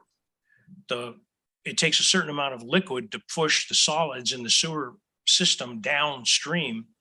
And if they don't, they build up and then they off gas, and we have to have the sewers cleaned. So there's just some heads up things to know about. And one thing to share specifically, we got the number right now about the hotline. There was a representative for the city of Thousand Oaks talked about the best compliance they had in Thousand Oaks was neighbors making phone calls on other neighbors. Because I can tell you, walking during a campaign season, I'm seeing grass that's, it is lush. And, I'm not seeing the people water it, but it didn't get that way accidentally. So not everybody is following the same set of rules. And it's not getting better. It's a very serious matter for the city of Oxnard. Thank you. That's my comments. Thank you. Mr. Mayor, if I just want to make two Go ahead. comments, if you don't mind. Councilmember Perrello, there are two components to most utility rates, water rates. We have a fixed charge and a variable charge. So that fixed charge is a standard charge regardless of how much volume of water good. that you use. So some of that is tempered. Some of that issue in terms of reduced sales, reduced revenue is tempered. The sort of covering the overhead, if you will, comment is tempered with having that fixed charge for all of our fixed costs. And then we have a variable rate. So most agencies have that. We have the same way of doing it. The other thing I would notice or would be hesitant to not state this idea of the sewer and the off gassing and the things that go on with that. I will share with you a stat that I was amazed when I got here. I've been in Oxnard for 13 months. When I went to the wastewater facility plant, I asked them how many sanitary sewer overflows that we had in Oxnard. That's a pretty standard way of understanding at a kind of a broad brush of how well our sewer system is operated and maintained. And for the last almost 2 years, the city of Oxnard had 0 sanitary sewer overflows, which if you look on the state website, a city the size of Oxnard, that is unheard of. And so I would say that our sewer system is operated very well. Excellent. Somebody knock on wood. That's excellent. City manager, those are the kinds of things that I would vote. I don't know the rest of my councils, but we take 2 minutes at least once a month and tell them all the good things. Because I mean, we tried. If our public works director hadn't shared that, I wouldn't know that. And that's a big deal. But Michael, that's an excellent point on the water. So we have a set rate. Anything above that set rate is charged. The way it works, it's actually additionally. Sorry, Mr. Mayor. Yeah, the way it works is it's usually set on your meter size. So Okay. the larger size meter, you have a different what we call a fixed charge. It's your meter charge. You can see that on your bill. And then you have the variable charge, which is your volume that you use. So 1 unit, 2 units, 12 units. And that kind of reminds me too, in solid waste and refuse, you have a set rate, and anybody who wants any additional containers or whatever, that's the additional cost. So that's a good point, Council Member, that people need to realize, because we need to pay for our employees, our equipment and so forth, which I think is important. And I think where Councilmember Perrell is going, because in that drought task force I'm on there, if we start seeing the volumetric limitations, and so if we get direction, we get mandates from the state or from Met that says you have to go to a volumetric process, that's when we'll start having to address those issues very specifically. Great. Can you share with the public? Put your speaker on. Put your speaker on. The volumetric definition and the types for the public. Can you give a short what it is? Correct. Right now, we don't have a limit, or we don't have an escalating charge based on the volume that you use. It's a set rate for that. So you can see there's some agencies that have Volume would be gallons. well, we actually measure it in CCF, but yeah, it's a gallon equivalent of 480 gallons is 1 CCF. Some agencies have what's called a budget-based tiered rate, where you get an assigned amount of volume at a certain dollar amount, and if you go over that, it's incrementally higher. We don't have that here, but that's part of that conservation. You see some agencies build those rate structures for conservation purposes, and unfortunately, sometimes in the drought process, they start to be necessitated that way. Okay, thank you. Thank you. Okay, some good conversation. We have a first by Councilman Basua, second by Councilman Turan on this item. Right, please vote. Oh. Mayor Pro Tem McDonald, Aye. Councilmember Madrigal, Councilmember Perrello, Yes. Councilmember Turan, Yes. Mayor Zaragoza, Yes. Councilmember Basua, Aye. Councilmember Madrigal. Aye. Thank you. Motion carries 6-0. Thank you. Our next item is L for the City Attorney Department. Again, this is ordinance amending Chapter 22, Article 8 of the Oxnard City Code regarding wastewater non-urgency. The recommendation that the City Council introduce the first reading by title only, an ordinance amending certain sections of Article 8, Chapter 22 of the Oxnard City Code, and implementing a water conservation measure that is entitled an ordinance, quote, an ordinance of the City Council of the City of Oxnard, amending Article 22, Article 8 of the Oxnard City Code to comply with and enforce emergency drought-related water use restrictions. And again, this was did not originate in committee, and also it was requirement of measurement pre-recorded presentation. Mr. Fisher, any additional questions, or Michael? Yes, as with the earlier ordinance item on the uniform building codes, On this one, I would like the motion to be amended to include a waiver of further reading of the ordinance. Okay, council members. Get a motion? Mayor Zaragoza. No, oh, wait a minute. We don't have any speakers on this item. Yeah, we don't have any speakers virtually or in person for this item.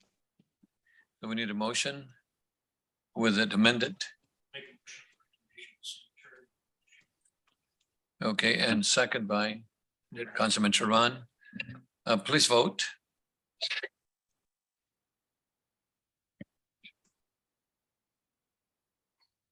Councilmember Madrigal, Aye. Mayor Pro Tem McDonald, Aye. Mayor Pro Tem McDonald, did you say yes? I said aye. Yes. Aye, thank you. Councilmember Turan, Yes. Councilmember Perillo, Yes. Mayor Zaragoza, Yes. Councilmember Pasua. Okay. Back in 2 seconds.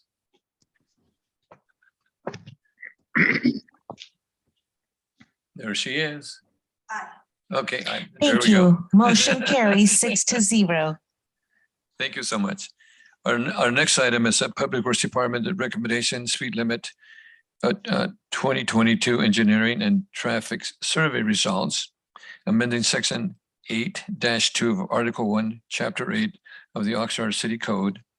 Recommendation City Council 1, receive and comment on 2022 speed limit survey results on 49 streets, 175 roadways segments in the city of Oxnard, and 2, approve the introduction of the 2022 speed limit ordinance for the first reading by title only, waiving further readings of the ordinance and amending section 8-2, Article 1, Chapter 8 of the Oxnard City Code.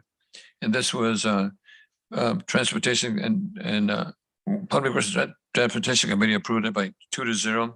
And this is a pre-recorded presentation. And we have Michael Wolf for any additional questions from council members. Councilman Turan. Thank you, Mayor. Mr. Wolf, I was wondering if we'd be able to talk a little bit just for the benefit of the public, because Measure M prohibits the public from seeing this presentation live, and I thought it was a really great presentation. Would you mind first off explaining the different types of speed limit laws as were outlined in the presentation, what those are and how they apply, and then follow up after that? Yeah, thank you for the question. Actually, because I'm not an expert in this, if you don't mind, I would bring up our expert from our consulting services. Andrew will come up and talk about that. But maybe I can cover just in general a little bit of the background of this, if you don't mind. This, as we discussed in the Public Works and Transportation Committee meeting, is about enforcement, right? So we do this routinely in terms of establishing and having identified speed limits and what we call ENT, or engineering and traffic surveys, so that we can allow our officers to do certain types of enforcements. This is a pretty routine process. It doesn't happen very often. That's why sometimes when it comes up, there's a lot of conversation about what it is. It can happen as frequently as every 5 years-ish, or potentially as every 10 years. So it doesn't happen very often. But in terms of talking about the basic speed limit laws, maybe I'll have Andrew provide that. And also real quick, I was in the committee, and Andrew, you can come up. But I think one of the things that was mentioned before, we have speed limits for certain items and some items that are not marked and so forth. But what I heard the last time is this is basically to improve flow of traffic, which I think was the underlying part of this whole thing. Andrew, go ahead.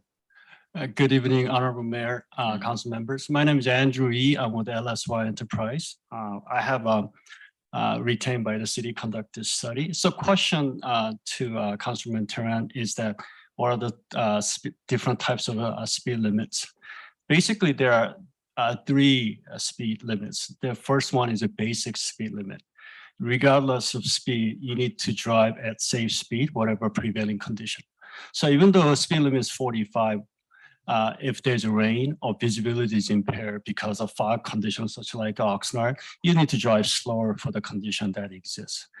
Second type of a speed limit is state mandate speed limit, which is a prima facie speed limit for certain type of roadways. For example, residential street, you don't have to set the speed limit. By law, it is 25.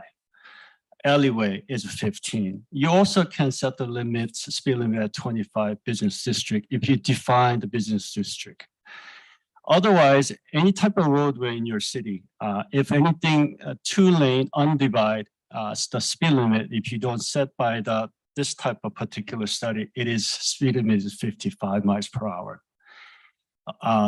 3 or more roadways of 65. So that's one of the reasons the city is conducting the speed limit, engineering speed survey study to set the speed limits on your city streets. Great, thank you very much. And my follow-up question was regarding the recommendations or the proposals for changes to speed limits to a number of roadways. Can we briefly talk about what is the objective process that's done to determine what the appropriate speed limit needs to be for a particular roadway? The first element of setting the speed limit is actually you conduct speed sample study out there. You want to see how people are speeding. So you try to set the speed limit more reasonable and reflect of what is going on. And also you want to set the regulation. You want a majority of people to conform to the regulation. You don't want to set the speed limit way out there so that everybody violates. That's one of the reasons. Second element is you want to look at the type of collisions that has happened, whether or not speed related, and that factor into it. Other element is such as unforeseeable type of conditions, such as the school crosswalks, parks, where elderly housing is located, then you have to consider those factors as setting the speed limit. All right, thank you very much. And actually, that's it. That's all my questions. Thank you. And my understanding, this is done every 10 years. Is that correct? This one is good for 7 years. 7 years. It can be extended up to 14 years by law. Okay. Thank you. My understanding too that if we do not amend, for lack of a better word, the speed limits, and somebody gets a citation, and the citation it was proven that maybe it was 55 miles an hour, but it should have been 60 miles an hour. Can then the police can somebody fight that ticket? Maybe Officer Diaz might be able to share with us, you know. I almost got away with it, Officer Diaz. Almost. Good evening, Mayor, Mayor Pro Tem and Council. The question is whether or not someone could fight the tickets if the speed limit is not updated, and right. The answer is yes. Yeah, right, because otherwise they can fight it in court, right? Yeah, so part of the court testimony that we provide to the commissioner is the actual speed survey that has been certified by the traffic engineer's office. Okay, thank you. Thank you so much. Council member Tehran, and then followed by Perillo. A question, just follow that up. If somebody got a ticket and the ticket was for above and beyond the thing, but the time, the frequency which when it had been addressed was too far, I understand, we would lose. But if somebody was in an accident and the speed in the area had not been addressed over 7 years, 10 years, liability, would it always fall? Could that be used as an excuse? And I know this is probably a lawyer question, but. No. Yeah, I would defer to that. Yeah. Maybe. Yeah, Council Member Perillo, this is Elma Karen. That would be something, that would be a civil action, whether or not we would cite different vehicle code sections for whatever caused the traffic accident. Sometimes it's not just speeding. There might be several vehicle code sections cited. Depending on what's happening, speed might just be one of them. But in terms of liability, would a traffic study or lack of one affect an injured party's ability to recover? That would be like an issue for the finder of fact in a civil matter. So it would proceed something outside of, I guess, the city's realm, and that would be something between insurance carriers and the victim and the perpetrator, I guess, of the accident. Does that answer your question? Would the city be drug into it if they did not keep the speed that what we're doing tonight? the frequency with which this stuff is addressed? Would the city be drug into that and be found as some form of fault? No. No? Okay, thank you. Thank you, Councilman Turan. Thank you. And the point you made just now, Mayor, and then Councilor Perillo kind of followed up on it, I think is an important one. Looking at the staff report and the presentation, there's a proposed decrease of speed limit for 10 roadways, establishment of new speed limits for 3 roadway segments, and then reestablishment of the remaining 162 roadway segments. So I just hoping to make the point here that the decrease of the speed limit for 10 roadway segments, this is based on objective assessments that were done on the roadways. This is not an arbitrary decrease of speed limits as a cash grab or an attempt by Oxnard PD to catch more people speeding. Is that correct? Yes. Great. Thank you. Thank you, Andrew. Okay, any other questions on this item? Go ahead. Councilor I did Perillo. receive, being involved with the Public Works, the chair, that this was a special meeting where this was addressed. This was one of the biggest crowds that we had at a Public Works meeting, and a lot of questions. A lot of questions were asked. One of the questions that I got after the meeting, when a person is driving through a community, are the colors of a city sign, a county sign, or a state sign, the background colors, are they different? So that if a person is driving through a community, they know if the city speed limit on residential is a certain speed, is a county residential area a different speed, and you would be able to tell by the color of the background of the sign, green, blue, brown. So if they're following the California Manual of Uniform Traffic Control Devices, which we call the MUTCD, they're not supposed to be different for regulatory signs. They're supposed to be the same throughout the jurisdiction of California. So it doesn't matter if it's in the county. Now, does every agency follow that?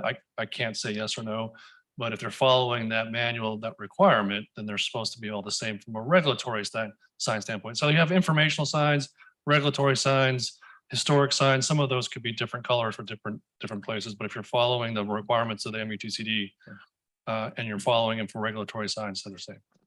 Thank you very much. Thank you. Yeah, just a quick thing on that. Thank you, Mayor. I'm smiling about this because my kids actually watch a YouTube channel, and I watch it too, where they go over engineering and things that are happening in municipalities. And for California, as you mentioned, regulatory signs are typically white with black lettering. And the host of it, it's called Road Guy Rob. He said, "Oh," and my kids just say this all the time now. He says, if you see a white sign with black lettering, imagine that after you read the sign, it says, or you may get a ticket. So it says speed limit 25, or you may get a ticket. No U-turn, or you may get a ticket, right? And so now we'll go places and my kids say, read the signs, and if it's black and white, they say, or you may get a ticket afterwards. So thanks for asking that, Councilor Perillo, and hope folks will educate themselves. The colors and the design of the signs and even the numbers of signs they have all have a purpose. So doesn't the DMV manual also have the color of the signs? It's been a long time since I took my driver's license test, Mr. Mayor, but yes, I'm pretty sure I had to remember all those signs. But to that point, the color of the sign is important. That's right. From that standpoint. And that's what I think Councilmember Tran's talking about, is that the regulatory signs are usually white background, black letters. That tells you must do that. Informational signs, yellow typically, or maybe a different color. So thank you, Andrew and Officer Diaz and City Attorney. It's the City Attorney. Motion to. Chair, Mayor Zaragoza, there are no speakers virtually or in person for this item.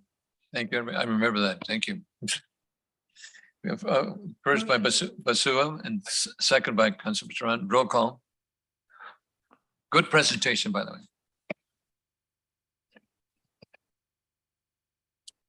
Councilmember Madrigal. Aye. Mayor Pro Tem McDonald. Aye. Councilmember Turan. Yes. Councilmember Perillo. Yes. It was yours. It was the speed bump. Mayor Zaragoza. Yes. Councilmember Basua. Aye. Thank you. Motion carries 620. Thank you. Our next item is L6, and this is a Public Works Department is amendment to the Trade Service Agreement A 8171 with Garcia Landscaping Maintenance Incorporated for landscaping, and also ball field maintenance at River Park CFD 5. Recommendation that the City Council approve and authorize the execution of the first amendment to Trade Services Agreement number A8171 with Garcia's Landscaping Maintenance Incorporated to increase not to exceed the amount from $3,120,435 to $4,300,607, and to extend the term from November 5th, 2022 to November 5th, 2023 for the performance of landscaping and ball field maintenance in River Park CFD. And this again was approved by the Public Works Transportation Committee 2-0. And this is a pre-record item under Measure M. And before we have a speaker on this item, and is Ty Hartley. Ty Hartley, and this is item L6.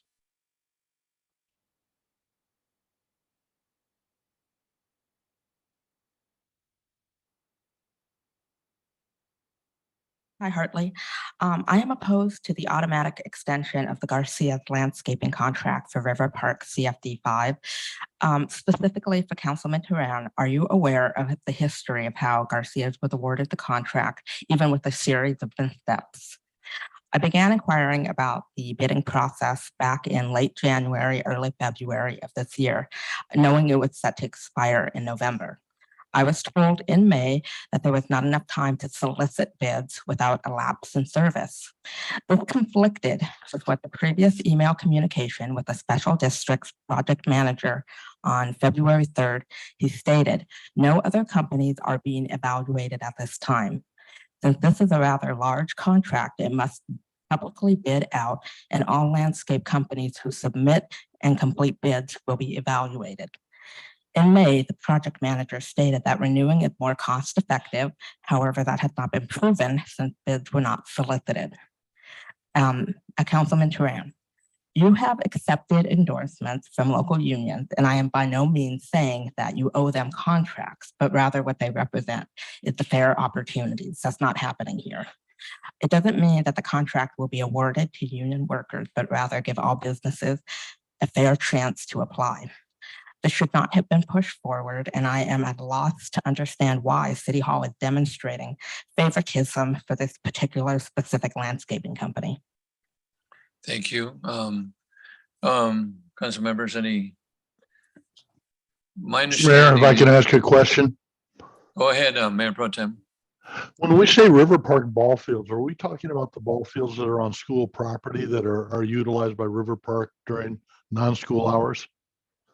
Go ahead.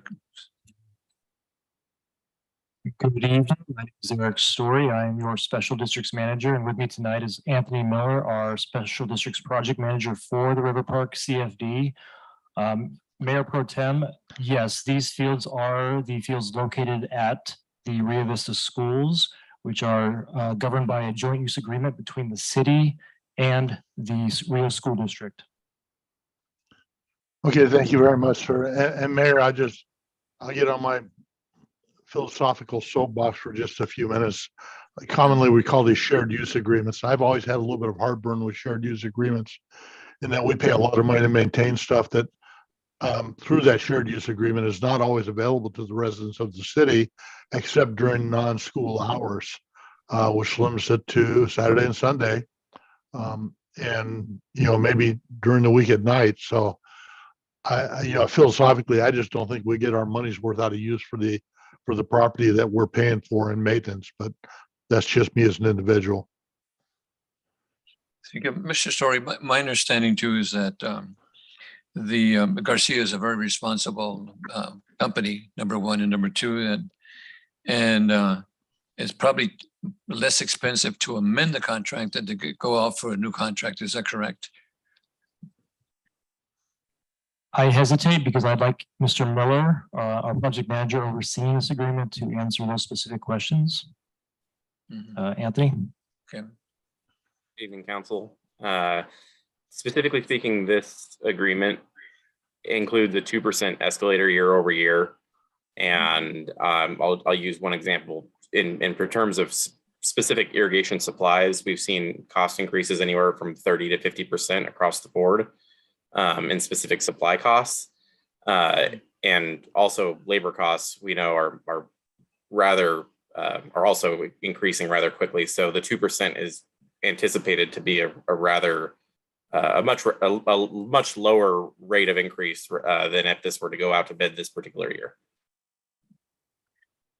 Okay, Councilman Turan. Thank you.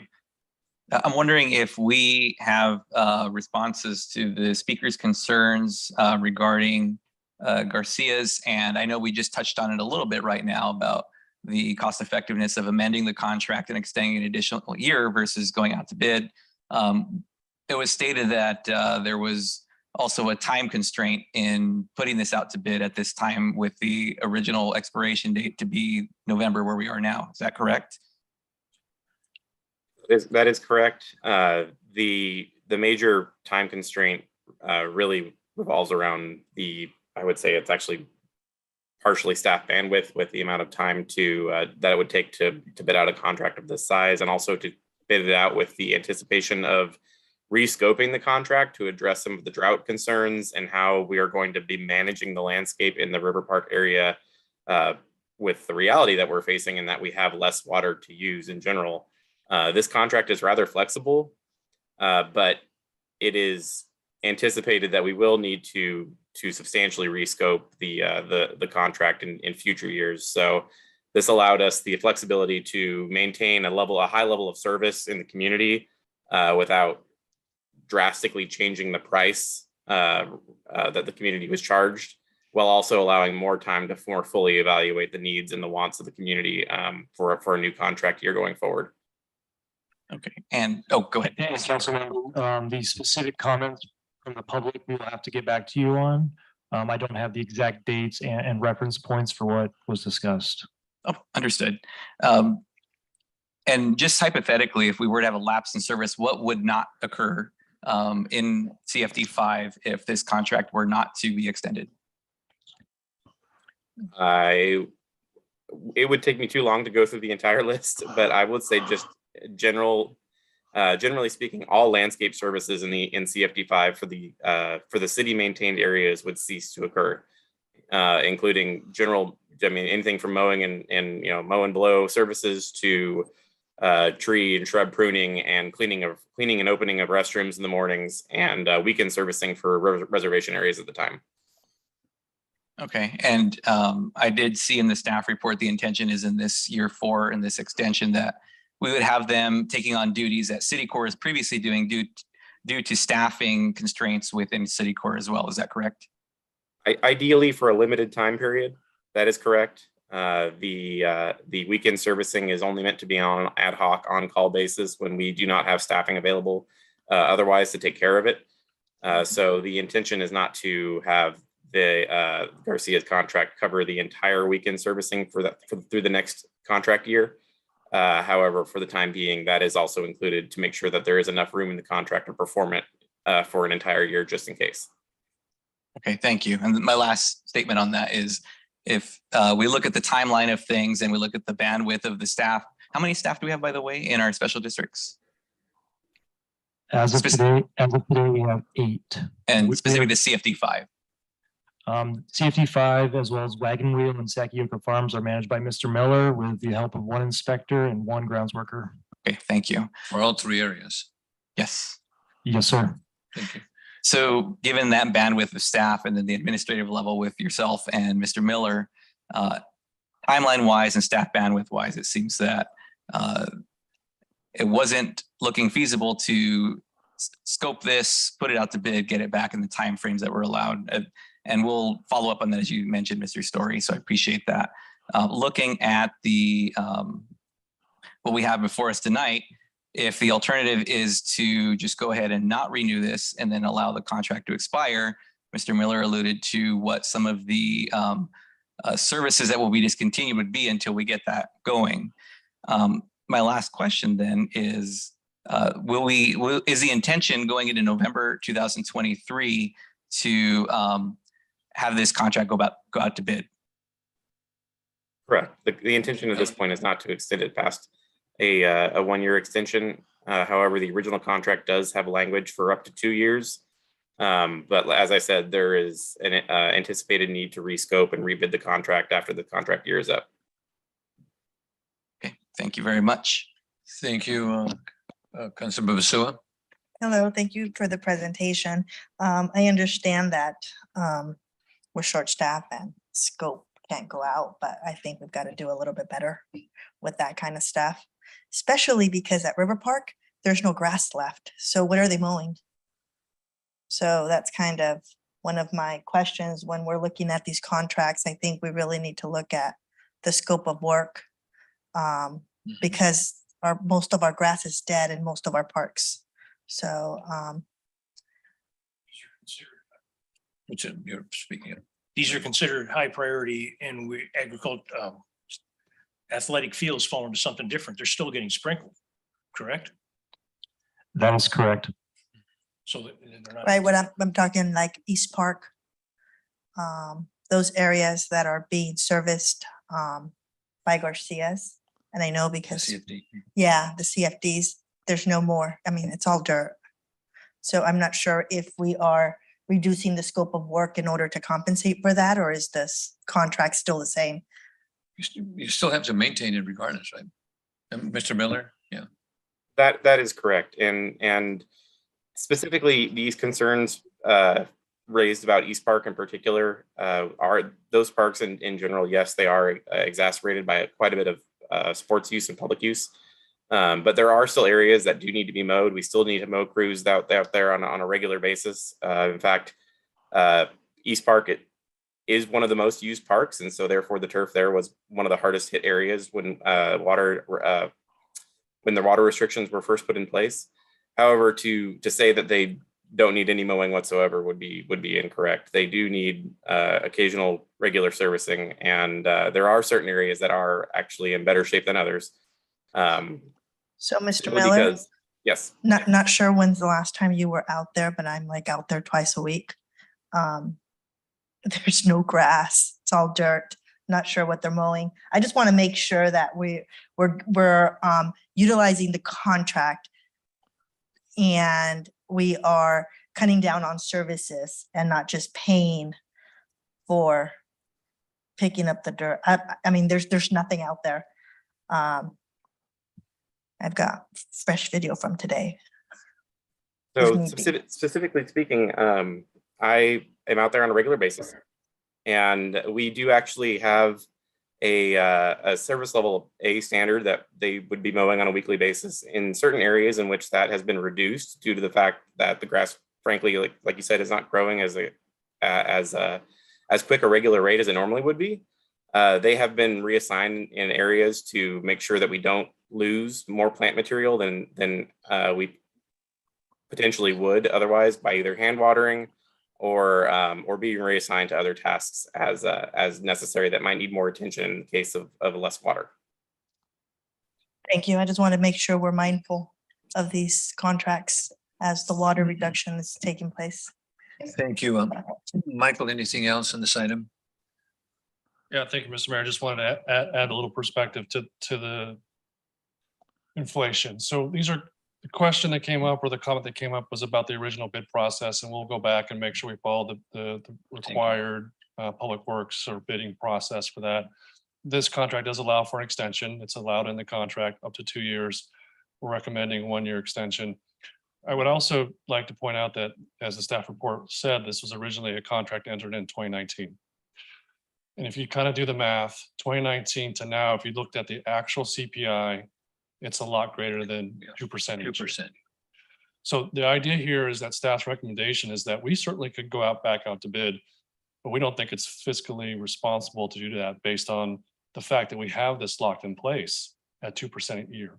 We saw an inflation rate last year of 9, 8.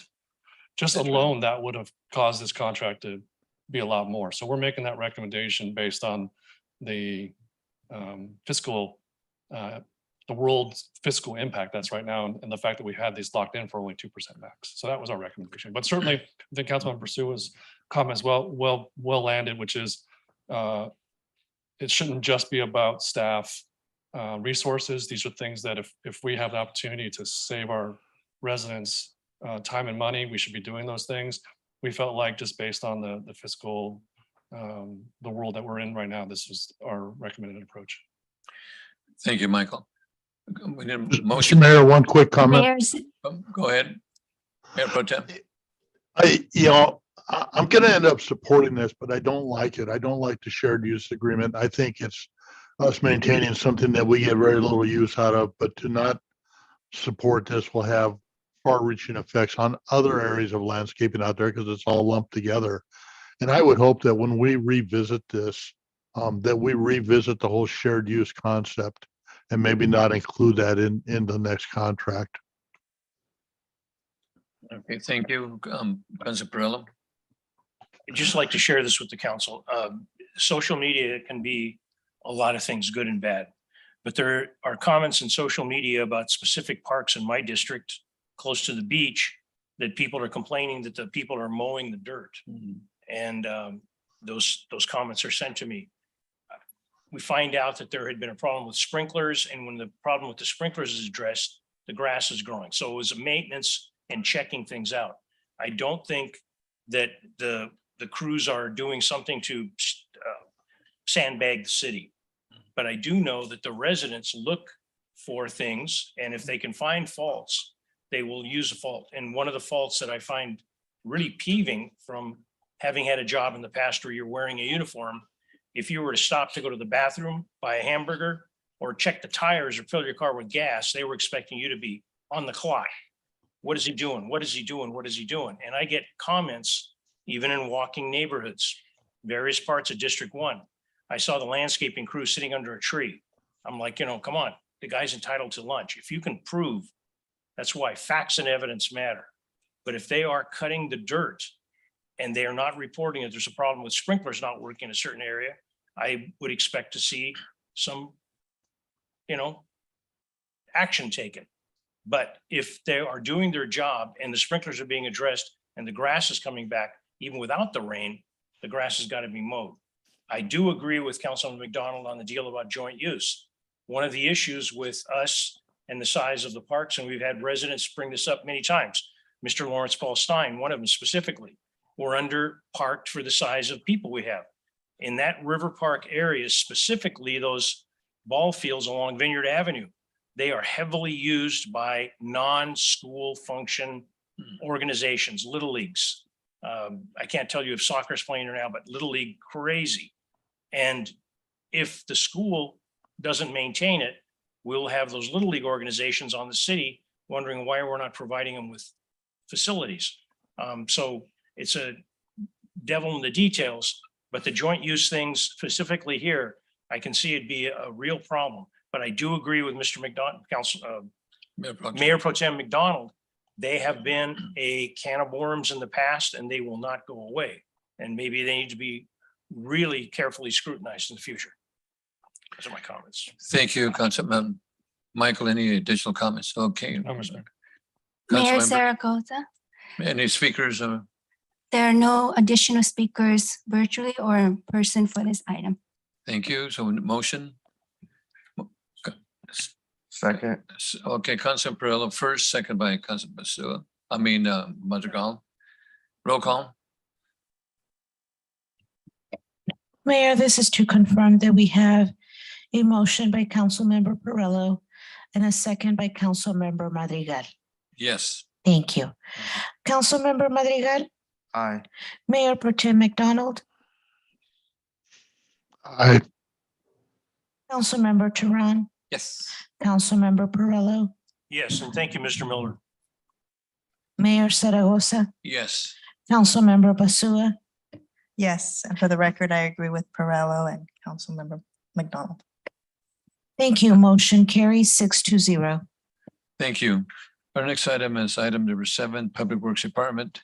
Subject update report of the Public Works Department regarding traffic signal improvements. Recommendation City Council receive and file a verbal report from the Public Works Department regarding traffic signals improvement projects. And this did not originate in committee, and under Measure M was a pre-recorded item, and we have Tatiana, our traffic engineer. Mayor, we have one speaker for this item. Okay, and that speaker is Pat Brown.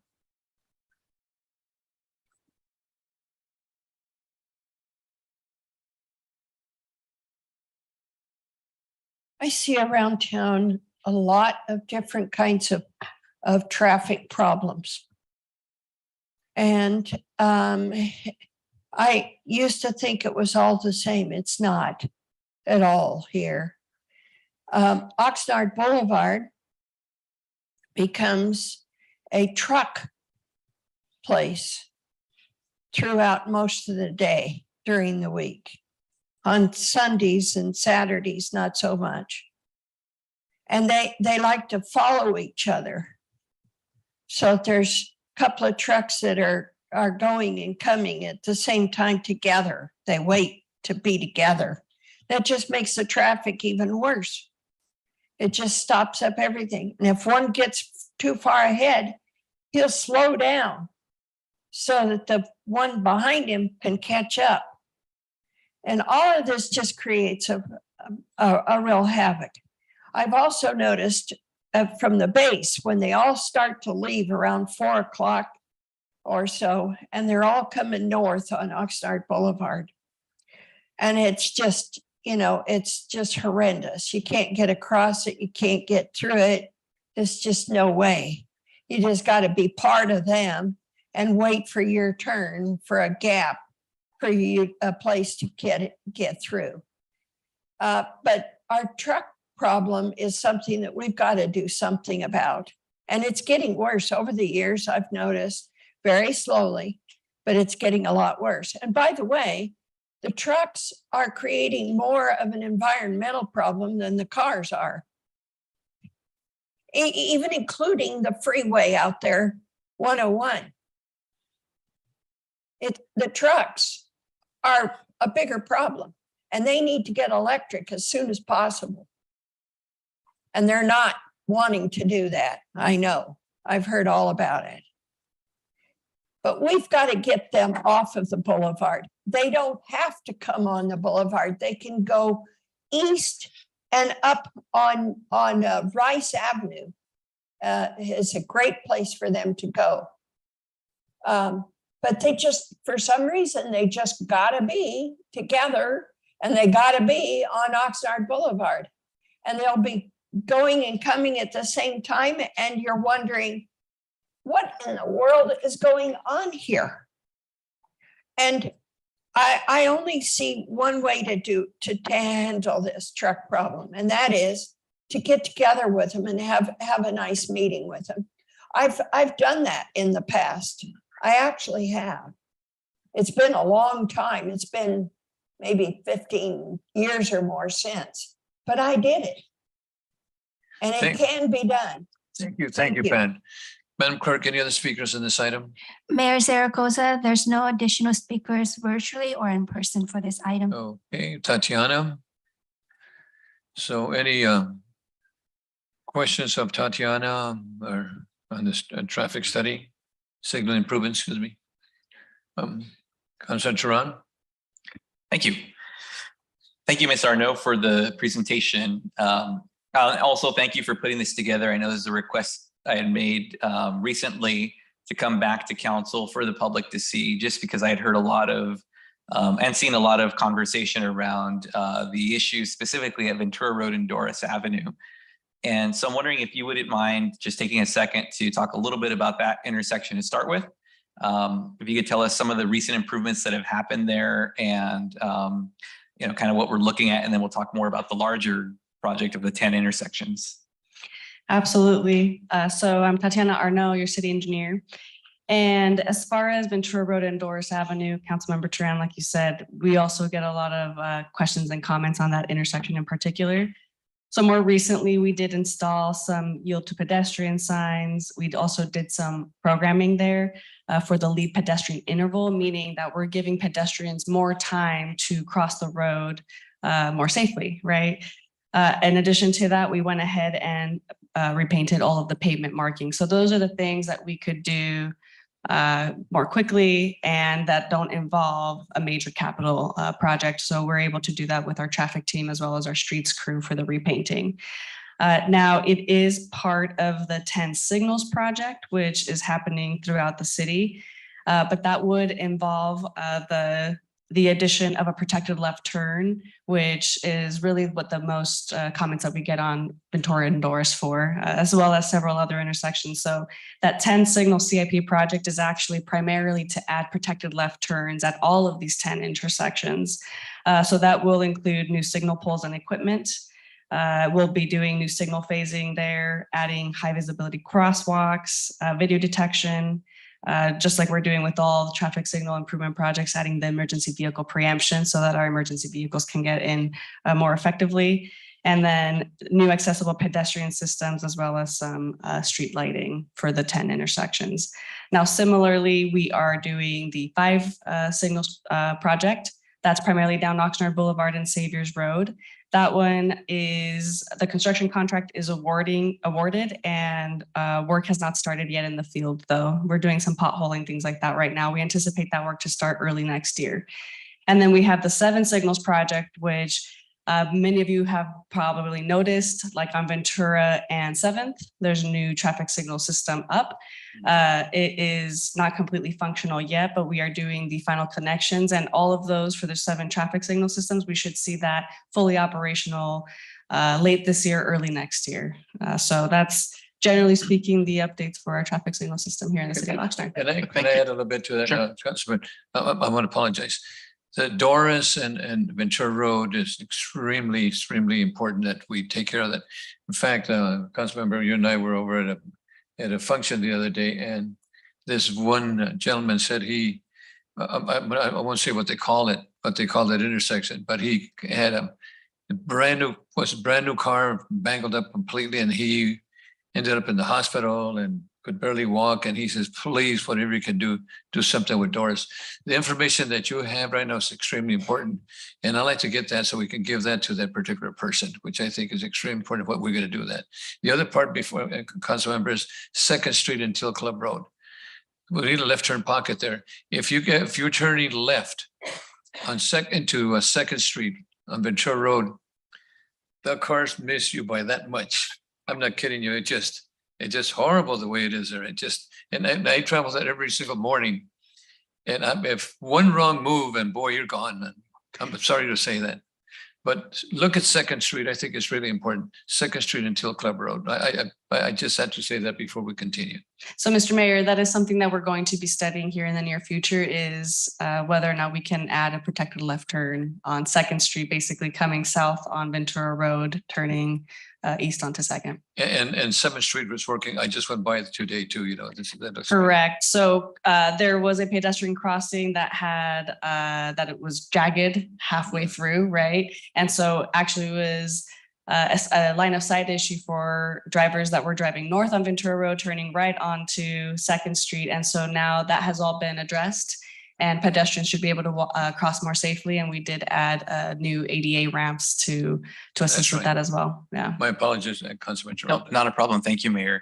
And it's interesting you say that, because I've mentioned that I am a cyclist. I've been hit twice in my lifetime. One of them was at Ventura Road and 2nd Street, and it was because of visibility of the driver trying to turn onto the street. So one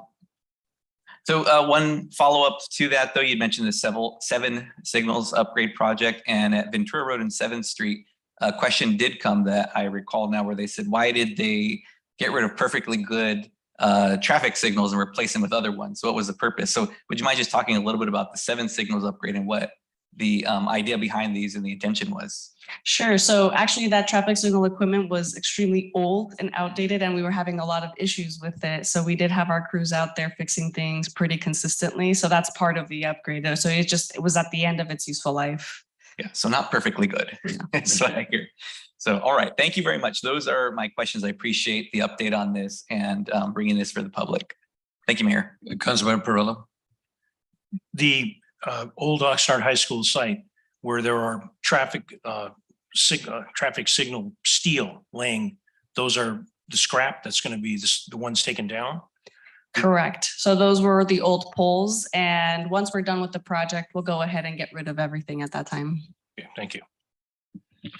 Okay, so this is, thank you. This is a receive and file. So thank you, Tatiana, and You're very welcome. 2nd Street and Doris. Yeah. Thank you so much. Okay, our next item is item number 8. This is Public Works Department grant application for 2022 Urban Community Drought Relief Grant Program. And the recommendation that the City Council adopt a resolution, 1, authorizing the city manager to submit for a grant application for the amount not to exceed $9,450,000 in 2022 Urban Community Drought Relief Grant Program funds to be used for education, outreach, and direct installation program, and also rebate programs and other activities to increase water conservation and large-scale turf replacement projects with matching grants up to $2,400,000. To authorize the city manager designee to execute grant agreements with the finance director or his designee to submit financial reports and grant claims, and the director of public works and designee to submit non-financial reports. And this did not originate in committee. And it was a pre-recorded Measure M presentation. And Mr. Sorry, excuse me. Go ahead. Any questions? Okay. Go ahead. Thank you. Thank you, Mr. Story, for the presentation. I see there's 2 components to this. I'd like to focus on the second component, which is the looking at our special districts and using some of this grant to use matching funds to do some turf replacement. Would you mind just talking about that a little bit? Yes, good evening, Mayor, council members. My name is Eric Story. I am your Special Districts Manager. Good evening. So yes, the state's Department of Water Resources issued this grant opportunity the draft guidelines came out in August. And there are a number of different programs available within this grant. One of them is, as you mentioned, council member, turf reduction opportunities. So the intent on this one is to identify non-functional turf areas. So areas that are not used for programming, for sports, for recreation, for passive recreation, they're more ornamental. So to identify areas within special districts areas specifically that could be ideal for reduction, for removal, and then at some point replacement with California native, drought tolerant, something that would effectively reduce overall water consumption, which is the intent of this grant. Great, thank you. And since this would be specific to the special districts, correct? Yes, this grant is specifically a partnership between the water department or the water division and special districts. There are no general fund areas in consideration for this application. Okay. And that being said, this is what we have before us tonight is just the authorization to apply for the grant, right? That is correct. So thank you. So if we pass this tonight and if we are granted, then the next step would be outreach to the special district to see who's interested and what that might look like, correct? That is correct. There's a lot of inputs to this process. First one is tonight. Second one is applying and ultimately the award process with the state. And if, as you mentioned, if we are awarded this grant through the state, then we will conduct outreach efforts to every single one of our special assessment districts throughout the city. Okay, thank you. And my last question is regarding the asterisk that we have at the staff report on the table there. And this is regarding some of the special districts that may not have the ability, the financial ability to match, to do the matching funds for this type of work. And I don't know if you or Mr. Wolf or the city manager would like to address that portion. When the time comes, my recommendation would be that we would provide that matching. Thank you. Out of the general fund, correct? Yes. All right. So those are my questions. Thank you for bringing this forward. I'll see, where my colleagues land with it. I have heard from folks in specifically CFD 5, but also talking to people throughout the city, anywhere that we can be changing over our turf to drought tolerant California natives, things that are very low water usage. I hear general support for that.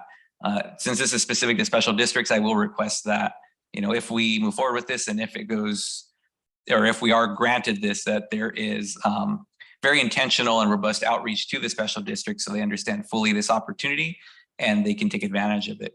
So thank you. Thank you, council members. Councilman Perrella. Yes, I appreciate hearing the city manager make the mention because it happens that several of these districts are in District 1, and I've gotten questions. Will the process, all districts will be given an equal shot and will spread the money around, or is it the highest need? And that's yet to be determined. That's yet to be determined. Okay, that answers. Thank you. Thank you. So we need a motion to this item. I'll make the motion. Mayor Zaragoza, Any speakers on? there are no speakers virtually or in person for this item. I will second. Okay, first by Basu, second by Tehran. Please vote.